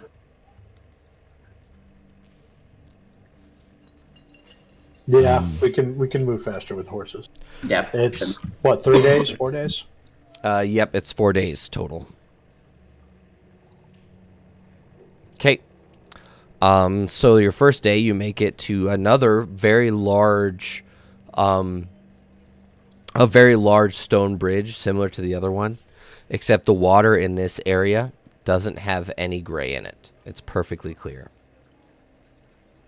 And you can definitely tell that the rain from the storm has washed away a lot of like the surrounding river area. It sort of flooded the river, and that took a lot of the sediment and stuff with it. It's created a sort of large body of water that just sort of has seeped up and a little bit farther down from the bridge. So the landscape has changed slightly post-storm. And you could actually see like a lot of the interesting stuff is that a lot of the water is coated in that sort of like oil on water effect. I don't remember what it's. No, there's a word for it. I just looked it up, but that sort of sheen of rainbow on the water is everywhere. Like it doesn't look like perfectly clear water. It looks like that because of the ash. And in addition to that, there's these large white spheres that are made of salt, just buried in the sand and like in the water and all sorts of stuff everywhere.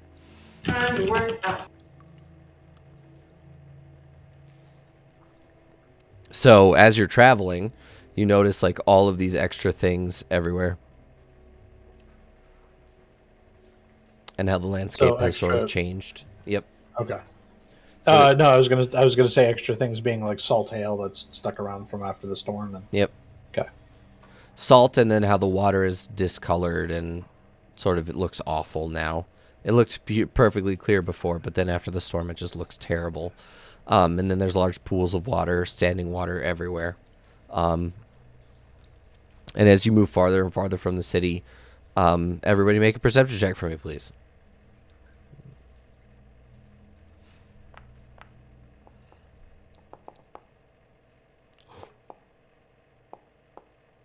Ooh, Vidar. Vidar, you're looking around, and you notice that every once in a while you hear a small buzzing noise. Specifically coming from the pools of standing water as you're sort of moving along the road. And as you look over, you notice that there are baseball-sized mosquitoes starting to spawn from these pools of water. I would like to not be near the baseball-sized mosquitoes. Are they like everywhere, or is it a kind of thing that if we keep moving, that up ahead it's kind of cleared out, or is it like the rain has left water everywhere that's causing this? The rain has left water everywhere that's causing them to spawn. Well, And as two of us are mechanical, as and you're two of us are cold-blooded. So as you're looking at it, Vidar, you're noticing that where those mosquitoes are, the sort of spherical salt hail has cracked open. They are not spheres of salt, they are eggs.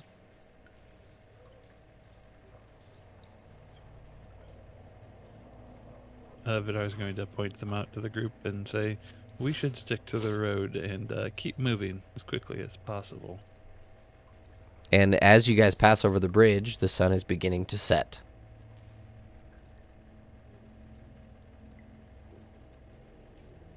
do you think should we make camp or simply drive through the night?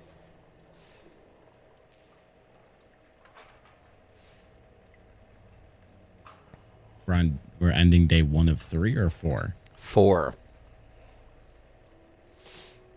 I pull out the compass and see where it's pointing.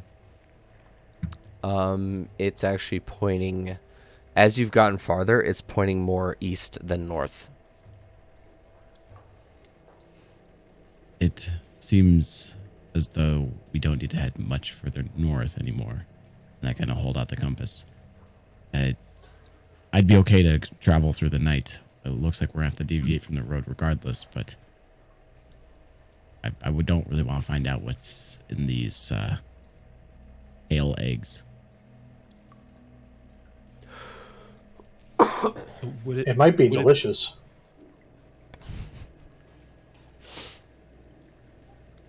Technician, you don't know what delicious even means. I know, but this is science that Loerchik can do. Loerchik, are you familiar with the scientific method? I prefer cooked foods, you know? You add fire. That is how cooking works. Nah. Other people add fire. I just, do the eating. Other people add fire. Would it be faster to go around and stick to the road, or leave the road and go through a forest?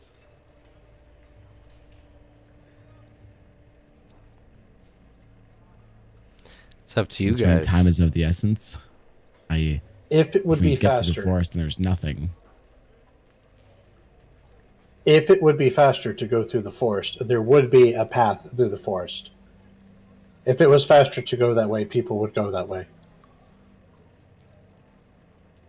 With Vidar's incredible perception check, does he see a beaten path by chance? There does appear to be a very old path through the forest towards Notod. this sounds like a bit of a gamble, considering everything off the road so far has been not friendly.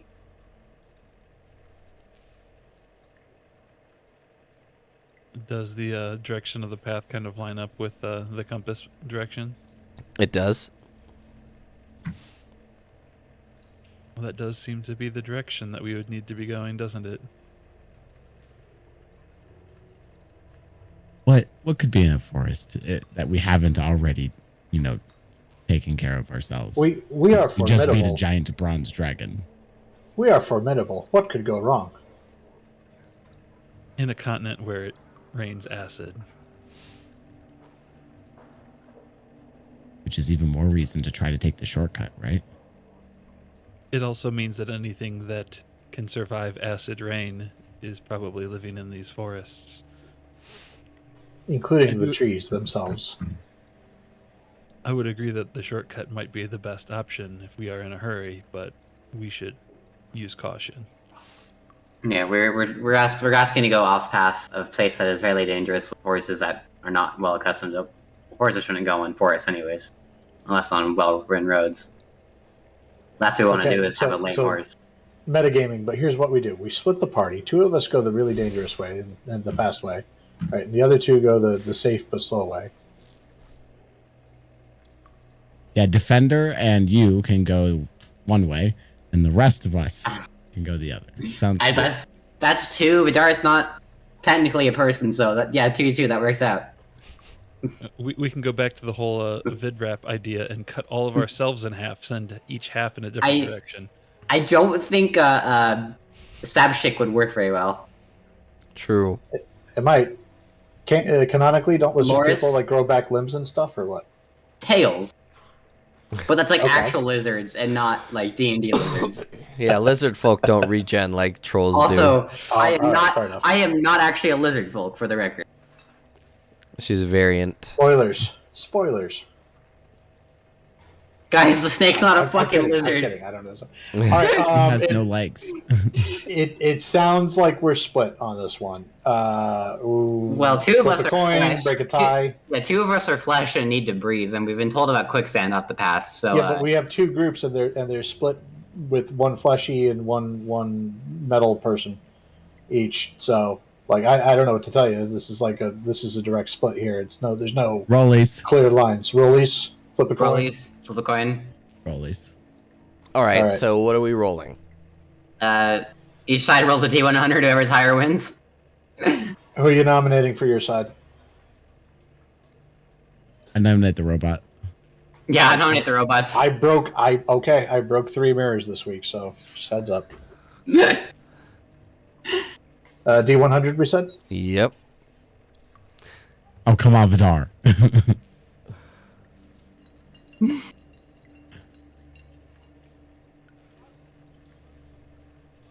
So what does that mean? Over the hill and through the woods.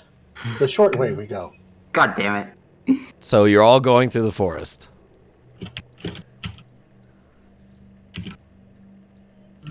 Are you walking through the night, or are you camping where you currently are? Because it's currently getting dark. Light's not an issue, but exhaustion is. So it's based on how many. If we want to eat that. Let us compromise and be well prepared to go into the forest. We will That's camp and then go through the forest in the morning. Sounds good. That sounds reasonable. Okay, so the whole night, as you guys camp, you hear the constant buzzing of all these new insects being hatched. And every once in a while you feel one crawling on you, sniffing you as if it wants to eat you or figure out what you're doing. None of you appear to be bitten when you wake up, and no one bothers you because who's crazy enough to sleep on the road, you know? And you wake up and the sight that you see is much different than the day before. The water has settled all the way down, and all of the eggs have hatched, and across all of the sand you see a black blanket of these gigantic mosquitoes cowering together for warmth as you hear a very loud buzzing noise just constantly droning on all around you as you move over the sand in towards the forest. About midday, halfway towards the forest, you guys get to the forest early evening. But right before you get into the forest, right behind you, all of you are looking around, and you turn around and you see this blanket of black lift off the ground and sort of begin to I don't know if the word is striate, but it has a striation, and it sort of begins to flow and fly, and then all of a sudden, poof, it explodes into these tiny billion little dots, and they begin to fly in all directions.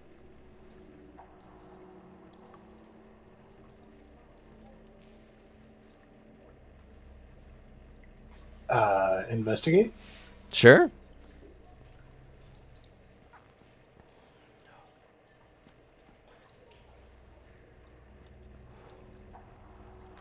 As you're looking at it, you're thinking about it for a second. Why would they do that? And you're realizing that when insects like that swarm, they send everyone in a direction, but they leave behind a specific group of insects so that once one of them gets back, they know where to nest. So that means that there's a queen and a handful of guards sitting in the sand a little bit farther from you, about right around here on the map at the edge of this water hole here. There's a queen and a handful of guards of these mosquitoes.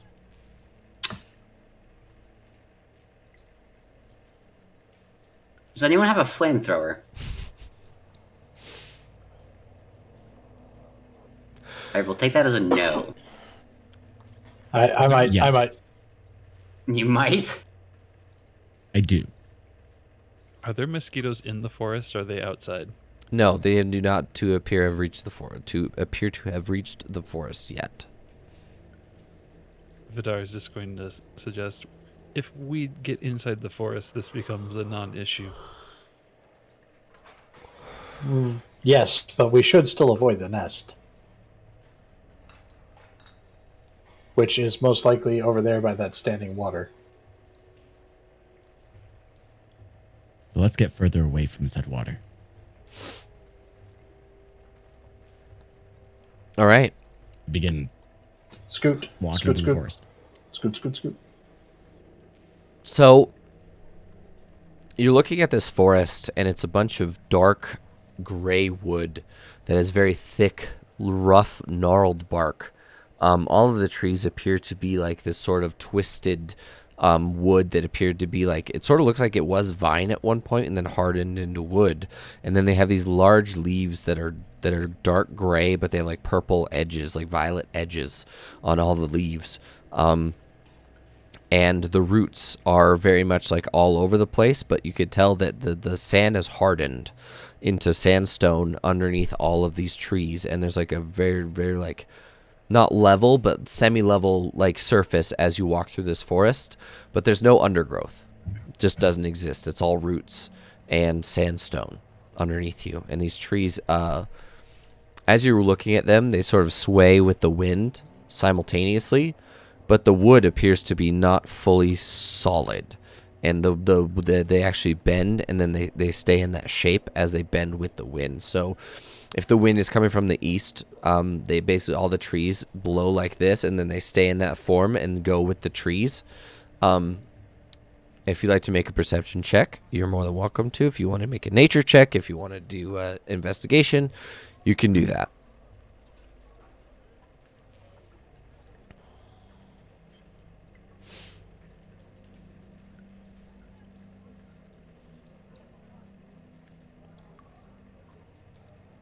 Womp, womp, womp. That will never get old. What if it's already old? It's never going to get old for me personally. Then I will go find a different trombone noise. I have the entire back catalog of Next Generation. Fair. Okay, trombone noses abound.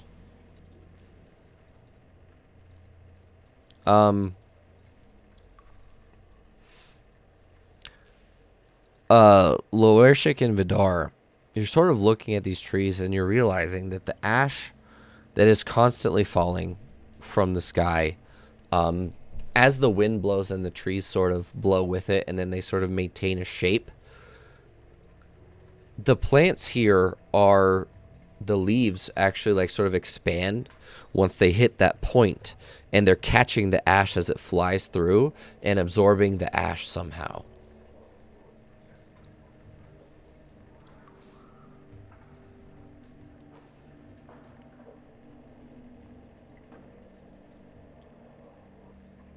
Such a strange hellscape you've made.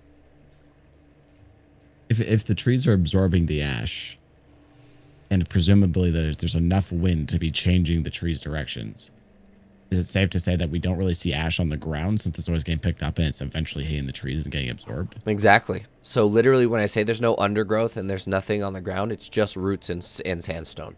That's it. Like everything here is perfectly clean because the trees are basically absorbing everything. Well, it looks like our path is actually more clear, and this might be even quicker than the road. And that turns out to be true. Because you don't...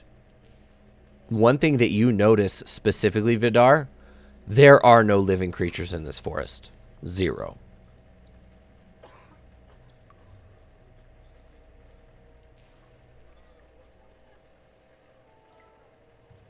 Like, with your 28 perception, you're looking around and you're seeing the trees absorb the ash, but you notice that there is a distinct lack of bird noise and literally natural forest things. They don't exist here.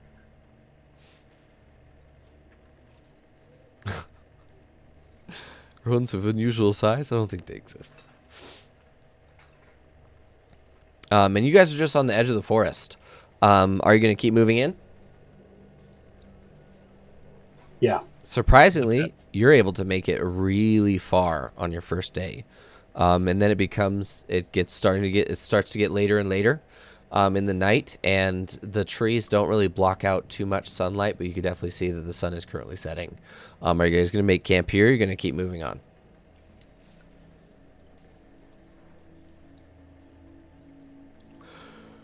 The forest seemed fairly inactive during the day, but I'm a little uncertain about at night. I'd hate to be a sitting duck, so I'm okay with continuing. But if you guys would like to rest, I'm happy to do that as well. If we could make it to the edge of the forest, it would at least give us an option of fleeing if something did happen when we rest. This place is the opposite of whatever the word comfortable means, right? I like it. It is very efficient. The trees are using their natural environment in order to thrive and to protect their own root system from the natural environment, which is actually hostile to everything but these trees, it seems. It is a marvel of adaptation. So you guys are moving through the forest and camping at the edge of the forest, or what are you doing? That Yeah. Okay. Let's go to the edge. So you're going to take a level of exhaustion, and you move through all the way to the early morning. The sun, basically you go through all the way at night. I need you to make a perception check at the beginning of the nighttime. Please, everybody.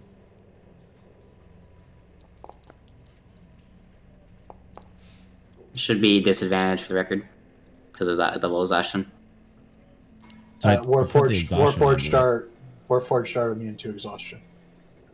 True. Exhaustion is just Well, no, on this ability is checks, right? just for the beginning of the nighttime. You're not exhausted yet, so you can roll that at regular service. It will be the next day. You will be considered exhausted. Whatever was the first one, I will. Oh, you deleted the roll. I deleted Okay, it. Just roll again. It doesn't. got it. It says mediocre. Yay! Almost the same roll. At night, during the day, when the wind stopped blowing, you sort of got lost in your own echoing noise within your own head. Meaning, as you're moving, when there's no noise and you hear that ringing in your ear, and then it just gets louder and louder when there's no noise. That would happen in the daytime. At nighttime, you start hearing clicking noises. Do any of you have dark vision? I have 60 foot. 60 feet of dark vision? Correct. What about you? I thought I did. Hang on. I also got the gem and brightness as well if we had decided to go in the light. True.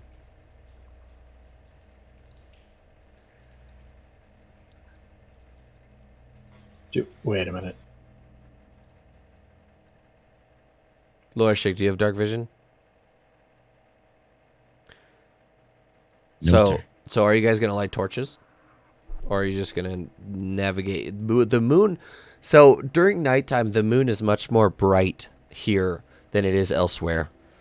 Surprisingly, it's almost like the ash in the sky sort of magnifies the ability to see with the moon. I do have a gem of brightness as well, 60 foot. Well, 30 foot bright, 30 foot dim. We can just pop that out and carry it in front of us. I do not, as it turns out. I thought I did. Okay. So you're going to use the gem of brightness? It's just as is. There's no uses or anything. It's just Or- I have it covered in my backpack. Are you guys going to light torches? Brightness. Is there a rock? Is there a rock somewhere on the ground? Yeah, there's rocks. Okay, we're gonna magically tinker it. Oh, you're going to do your tinker thing and make a gem of brightness? Yeah.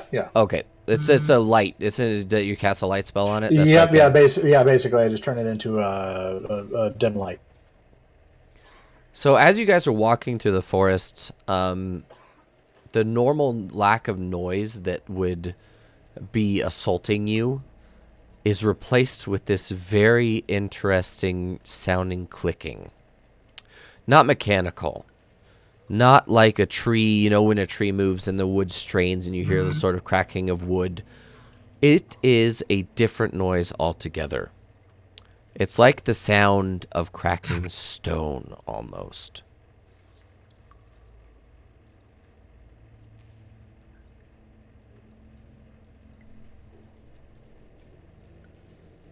And then every once in a while you hear the groaning of wood, but not cracking. You hear it sort of bending and the sound that you would hear when the wind blows on it, but there's no wind at the moment. As you're walking through this forest, it becomes very apparent that there's something else going on. Is anyone going to investigate? Yes.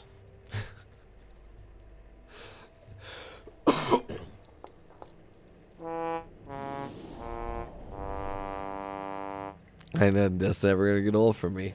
I knew it was the That's first. great. It was the first of many. You were right earlier when you said we'd hear a lot of that today. You were I called completely it. correct. I absolutely called it. Is anyone else going to be looking into it? Sure. Vidar's mostly going to be focused on moving on, getting to the other side. Fair enough. Cyrus is linguist. Sabas, you're looking all around you. And as soon as you look up, you notice that there are, at the very tops of these trees, the tops of the trees sort of move onto these like vines that have come together at a tip at the very top of the tree. Those tips of the trees have unfolded themselves, and at the very tip of every single one of those, you thought they were stars. No, they are glowing orbs at the tippy top of every tree. And all of the trees nearby you have begun to move towards you. Like they're going like this, where they're slowly arching their way to look to sort of almost look down at you. I may not be Samus, but I, as a person, am currently unsettled. Samus is going to point out the fact that the trees seem to be attracted to the light and are actively looking at it, or trying to look at it. And the whole orbs in the top are actually stars. Or not, aren't actually stars, they are the trees. Sorry. Because it looks like they were camouflaged almost as if they were sort of like a little bit brighter stars. But you couldn't really tell. But now that you're actually looking at it, you're like, oh, those lights are in front of the ash cloud. Okay. So as you all look up, you notice that the trees that are closest to you as you're click-clacking along are actually like sort of turning to point in your direction. Are they turning fast enough that if we ran, they would be able to like? No, catch us? no, Or no, they- no. When I say slowly, I'm talking like very, very slowly. Like if you were to sit here for 5 minutes, they would probably move a maybe 6 or 7 inches. They're not moving quickly.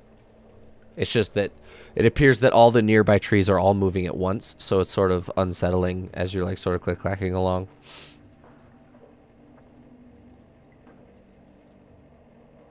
And this is the beginning of the night. Are any of you doing anything before we sort of move on into the part where you get out of the forest in the early morning?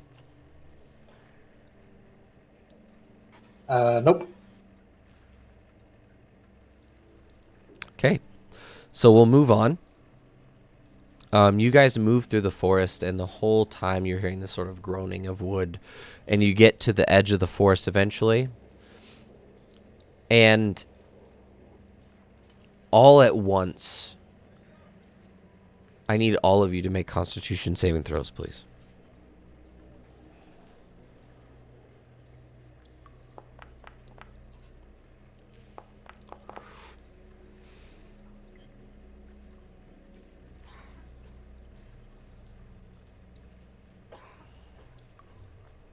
I'm missing one from Sabas, please. Constitution saving throw. Oh, I didn't realize I had to click twice. My bad. Oh, dang. Okay. As you're leaving the forest, all of you all at once feel this sort of pull from the back of your head, or the back of your mind, not even your head, your mind, that says, hey, come back. Please come back. All of you resist it, but all of you felt it as soon as you left the forest. I asked Callum if he feels it too. No, no, it's all.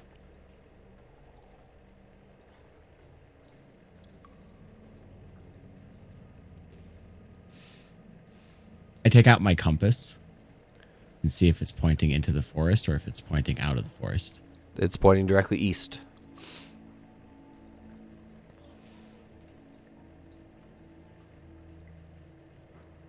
You guys all heard that, right? Yes. Yes. But we are in a hurry, so regardless of if we wanted to, we should keep moving. Savis, currently very uncomfortable, goes, I don't want to go back. I think they just like the light. So Rep is going to go back over there. He's going to pick up another rock and magically tinker it, but just like leave it on the edge of the forest for them.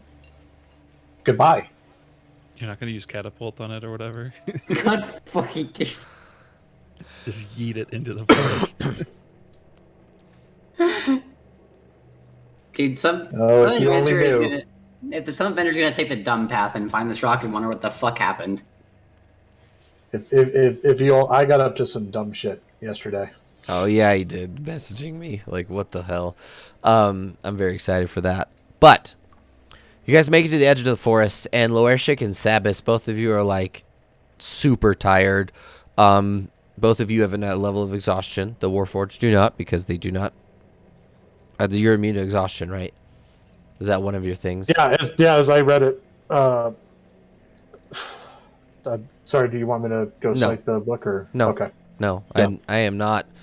I am not fretting that. I'm just making sure everyone's on the same page, that we all understand what's happening. It was one of those BuzzFeed things, and it's just like, hey, here's why you should definitely play Warforged, and cited that. I was like, no way, and I go looked it up, and it was there, but I can't remember exactly where. So True. Loershik and Sabas, both of you are feeling quite tired. You're not like dead tired, obviously, but you're just tired of gray at this point, I think. And And as you're heading toward Natode, you come out of the forest, and the sand here is jet black, all of it. So the actual terrain that you're walking on is like hardened. It's not fully hardened sand, like it's not like loose sand, like dune sand or anything like that. That this is like hardened clay or like a little bit different, but it's black, jet black, the whole thing. And you're moving over and you're looking at it, and it sort of has like a weird sheen or like a shine to it that's actually very alluring. And you can see Natode in the distance. It's about a day's ride from you. And it's just a shining Natode. If you want to make a history check, I could tell you a little bit about Natode, if you would like.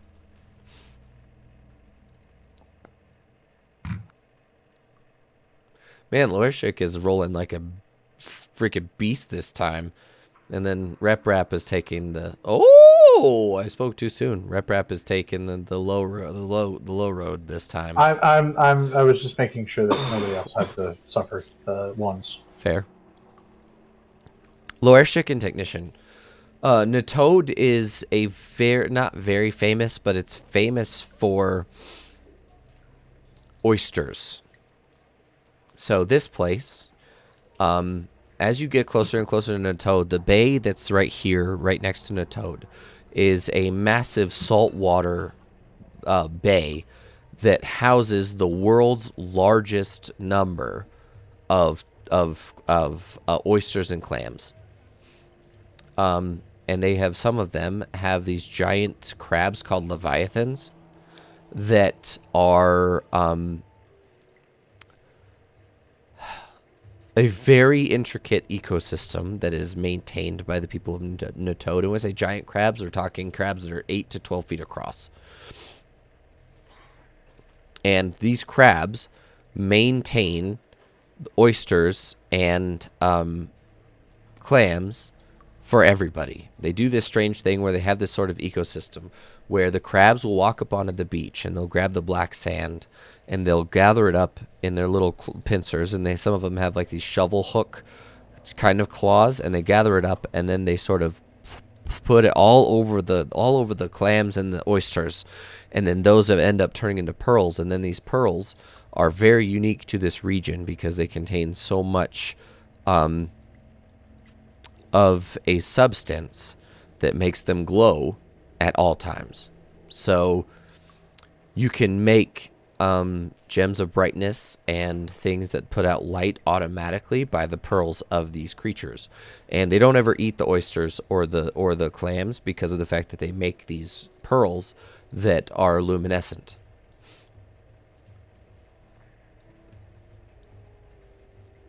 So yeah, they're very famous for like these sort of strange creatures that have this crazy ecosystem where the larger crabs will actually like mount or like sort of use barnacles to hold the pearls onto them. And then they have like these big old like crabs that are rolling and running everywhere that can see at night, and it's like very interesting. But the ecosystem is actually maintained, and the crabs are fed by the people of Natode, actually.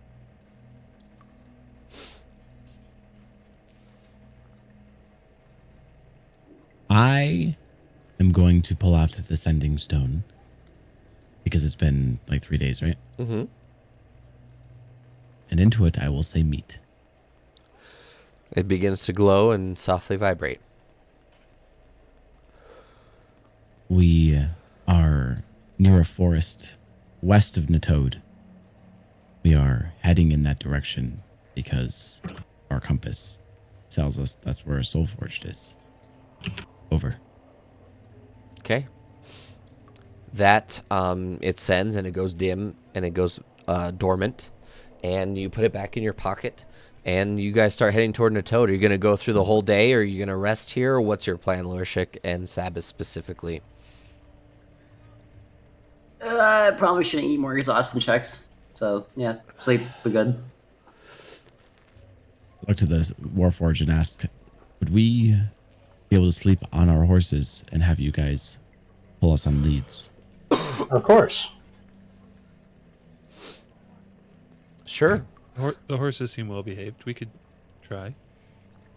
So you guys move toward Natode, and as you get closer to this sort of enigmatic place, the sand becomes more and more loose. Loershik and Sabas, you successfully rest for the whole day as you guys travel, and you guys arrive late afternoon to just the outskirts of Natode. Natode is this large open town where everything is actually paved in these very intricate looking stones, and everything is built on these large stone and wood platforms that have been buried in the sand, but they're all sort of on the same level, except for some are elevated, some are not. Some are 2-story, but basically it's a giant sort of pier that everything has been built on top of. And then there's black sand sort of underneath it and water. So it's a sort of giant platform city that has just tons of people in it. Like you can even see from here that there's probably 150 people from what you can see so far, and you're not even at the city gates yet. There are no walls on it either. But a lot of the platforms have these giant metal spikes coming off of them. And as you're walking up, you can actually see one of the Leviathan crabs is sort of just chilling, holding onto this chain. There's a chain that links the two platforms together, and this crab has used one of its claws to hold onto this chain, and it appears to be sleeping or resting by holding onto this chain and just drifting in the water. And it's a dark blue crab that has like a metallic sheen over its carapace, and then you can actually see that this one has a row of pearls that are strung along its underbelly that appear to be attached by some sort of cement or some sort of like strange adhesive, and they're glowing like a faint blue.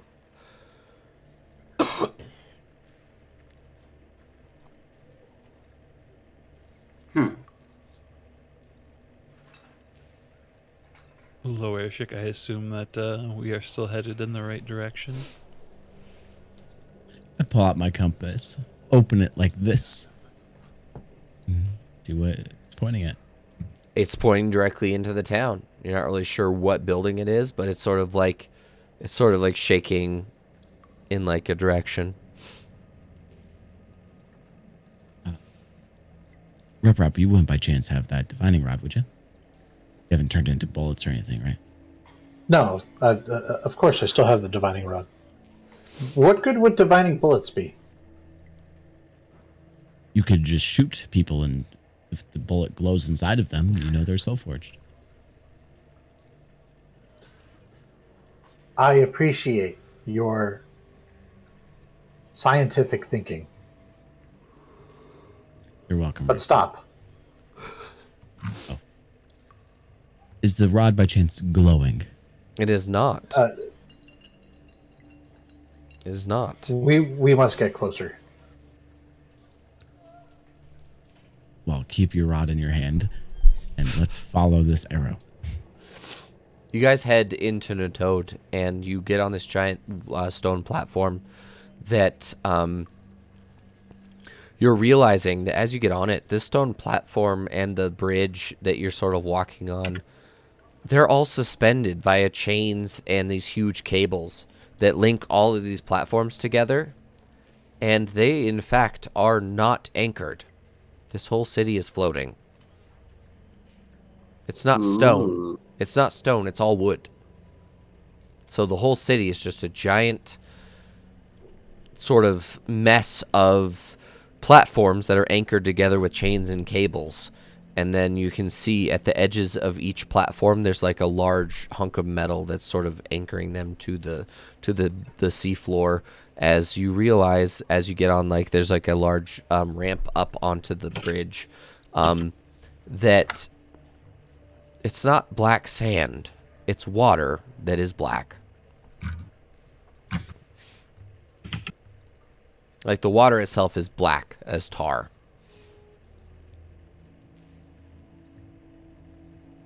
and you're like looking at this, and you can see some like glowing lights. Like every once in a while, you see a couple pearls under the water, and yeah, it's just a strange environment that you've never been used to before. As you move farther into the town, you get into like the main boardwalk, and there's like a bunch of fisheries. There's like a man trying to sell like a big shark carcass to these very apparently rich noblemen or something, and there's a bunch of enforcer officer type people that are dressed in this very similar looking material, but it looks like a plate armor made of the Leviathan crab carapace. And they all have this sort of seafaring garb. All of them have like these white and blue striped pants, or black and blue striped pants for the enforcers. And then some of the townsfolk have like black and red or blue and red. Like they all sort of have this sort of pirate aesthetic for the majority of them. They all appear to be seafaring at some point. And even some of the like taverns are literal boats. Like boats that have been anchored onto this giant platform city, that they're literal boats that have been anchored into it. And there's a lot of like half boats that some of the buildings have been designed out of. And it's like the Toad is just a very aesthetically interesting place that you've never really been before, because the vast majority of you are not sea people, or none of you are really like seafaring people. So you're sort of out of your element. Specifically Lorshik and Sabas, you're sort of like, Yeah, Sabas' tunnel. This big water, very scary. and the vast majority of them don't even look at you, or if they do look at you, they just look confused for a moment and then move on. They're not really worried about it. I once crafted for some seafaring people. I might understand their dialect. I will try to ask for information. Who are you asking? Just anybody that passes by. Ahoy! Okay, so a small, like a little lanky elf guy walks past you in white and blue striped pants. He's got like Ahoy. he's got like a cropped top sort of like long sleeve shirt on that's just sort of falling off his shoulders. He sort of looks at you. He's got like a patchy beard. He looks up at you and goes, "What did you say Ahoy. to me?" Ahoy. Ahoy. It's ahoy. First of all. I apologize. I have been putting the wrong emphasis on the incorrect syllable. Ahoy. Say it back to Ahoy. me. Say it. Ahoy. Ahoy. Ahoy. Ahoy. Well, greetings is what we say here for future reference. But how can I help you? All of you appear to be lost. We're not lost. We simply haven't been here before. Which means you're lost. No, we are looking for someone. They Then you're lost. Probably passed through here. Are they lost? They might be. They might be accompanied by others. Who? Can you give me a Against their will. description? A what? A young lady. A young lady. There are many young ladies here. Is she a prostitute? Is she a man? Is she a dwarf? Is she an orc? Can you give me further descriptions? And when I say man, I mean human. Because Short. short. How short? Stout. Short Not compared bearded. short compared to you, or short compared to me? Short compared to me. A dwarf. A dwarven lady. So she's literally a dwarf. Why didn't you start with that? Yar. Yar? What? Alright, so, you're looking for a woman. She's a dwarf. Does dwarf she have a woman. beard? Unknown. Alright, well that narrows it down a lot, actually. Do you have any description of what she looks like? She, as a traveler, is wont to change her appearance from time to time. So unfortunately, I don't know what she looks like right now. She's running from the law, is she? Not necessarily. Interesting. So, right. You know her name by chance? I don't know what name she would have given. Is she a craft person? Does she make things? Most likely, yes. That Do is you know usually any? how she introduces herself to people. He's like sort of scratching his itchy beard. Right. So we're looking for a dwarven woman. I don't know anyone like that. And he walks away from you. Let's play 20 questions with the next guy. Rep is just going to turn to the group. I fuck up. I pull out my compass and open it like this. Surprisingly, the second that you guys are on like the main boardwalk, it's like spinning in circles. It just holds it out. Gonna check the divining rod. Maybe that guy was right. Maybe we are in fact lost. The divining rod isn't glowing. Perhaps they are beneath the ground or in the water. A few, like a second later, after you guys are like still talking about this, the guy comes back with another man, but he's actually like a human, but he's like 6'6", and he's dressed in all black leather outfit, and he has boots with no feet on them. So he's wearing like anklets that are like leather boots, but they don't have any bottoms on the thing, and his feet are webbed. Like he has webbed toes. And he sort of walks over to you and he goes, me mate here has been telling me that you be looking for a young lass. So, I believe I can help you with that. And this guy, this guy's eyes are like super wide and they're yellowed. Like his eyes are yellowed with like red on the edges, and his skin overall is like he has lots of like acne scarring, and also some sort of like there's a large chunk of skin like horrendously scarred on his cheek from something that apparently ripped some of his flesh off of his cheek at one point. He's a long black beard that is actually like smoldering from the inside.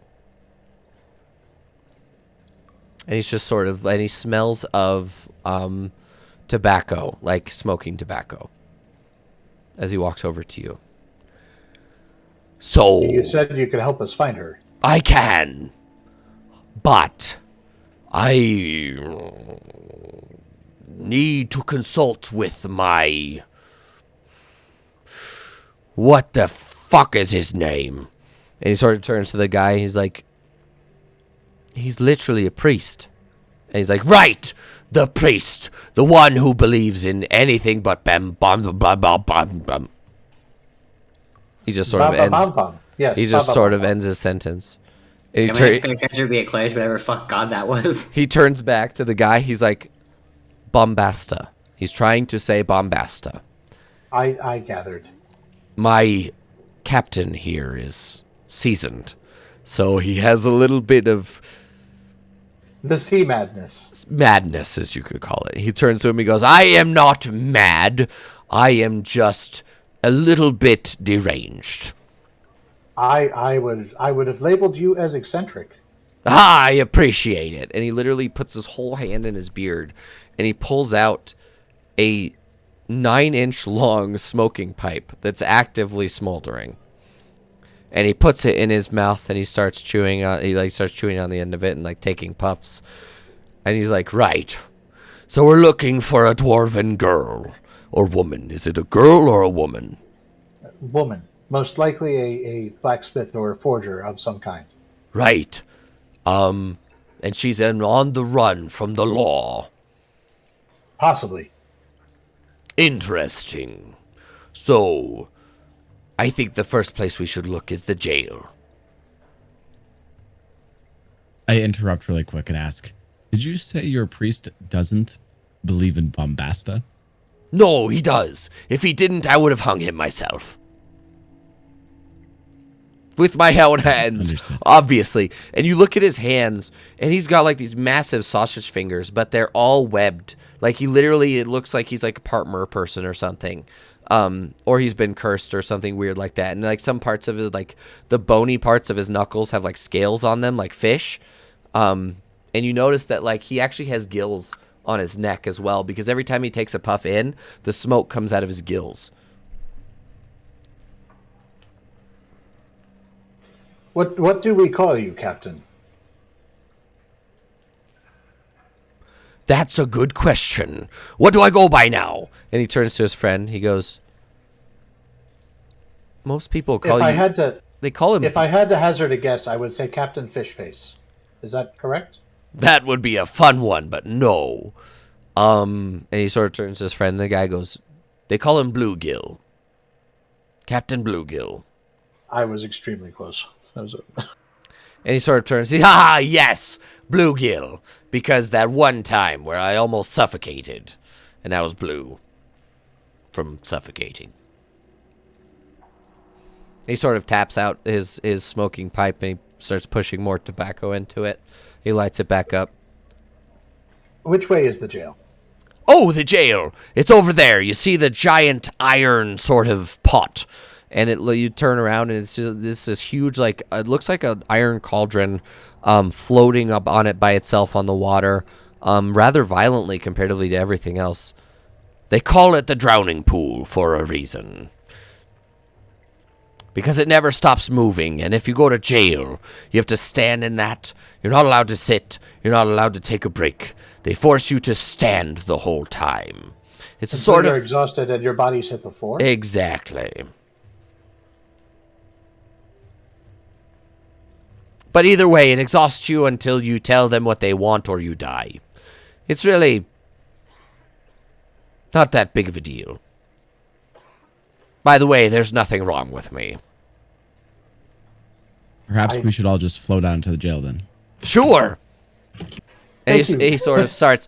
He has like this interesting gait where his legs are like bowed, but he walks that way on purpose. It's not like he has rickets or anything. He's just walking. He just walks that way, almost like he's trying to swim. And as you guys are walking, you're noticing that he's leaking water. He just has water constantly seeping from his like clothes all the time. And you guys make it to this giant sort of cast. It looks like it's cast iron or wrought iron. Not really sure, but it's this giant building that's floating on the water rather violently. And you arrive at the front of this cauldron, and I think that's where we're going to end this episode of Soulforged, because I think it's a good place to end it, with Captain Bluegill, and you're going to the drowning pool. All right, I hope everyone had fun. I had a blast today. We should be seeing you next week, hopefully, and yeah, everyone have a great week. Stay safe. Do the right thing, you know. Crabs are people. People are crabs. I've just been doing this on and off since like you started mentioning crabs. I know. It's made me It's very awesome. happy. Also, sorry I've been quiet sessions. Two people in my house talking. All right. Yeah, everyone have a great week, and we'll see you next week. Bye.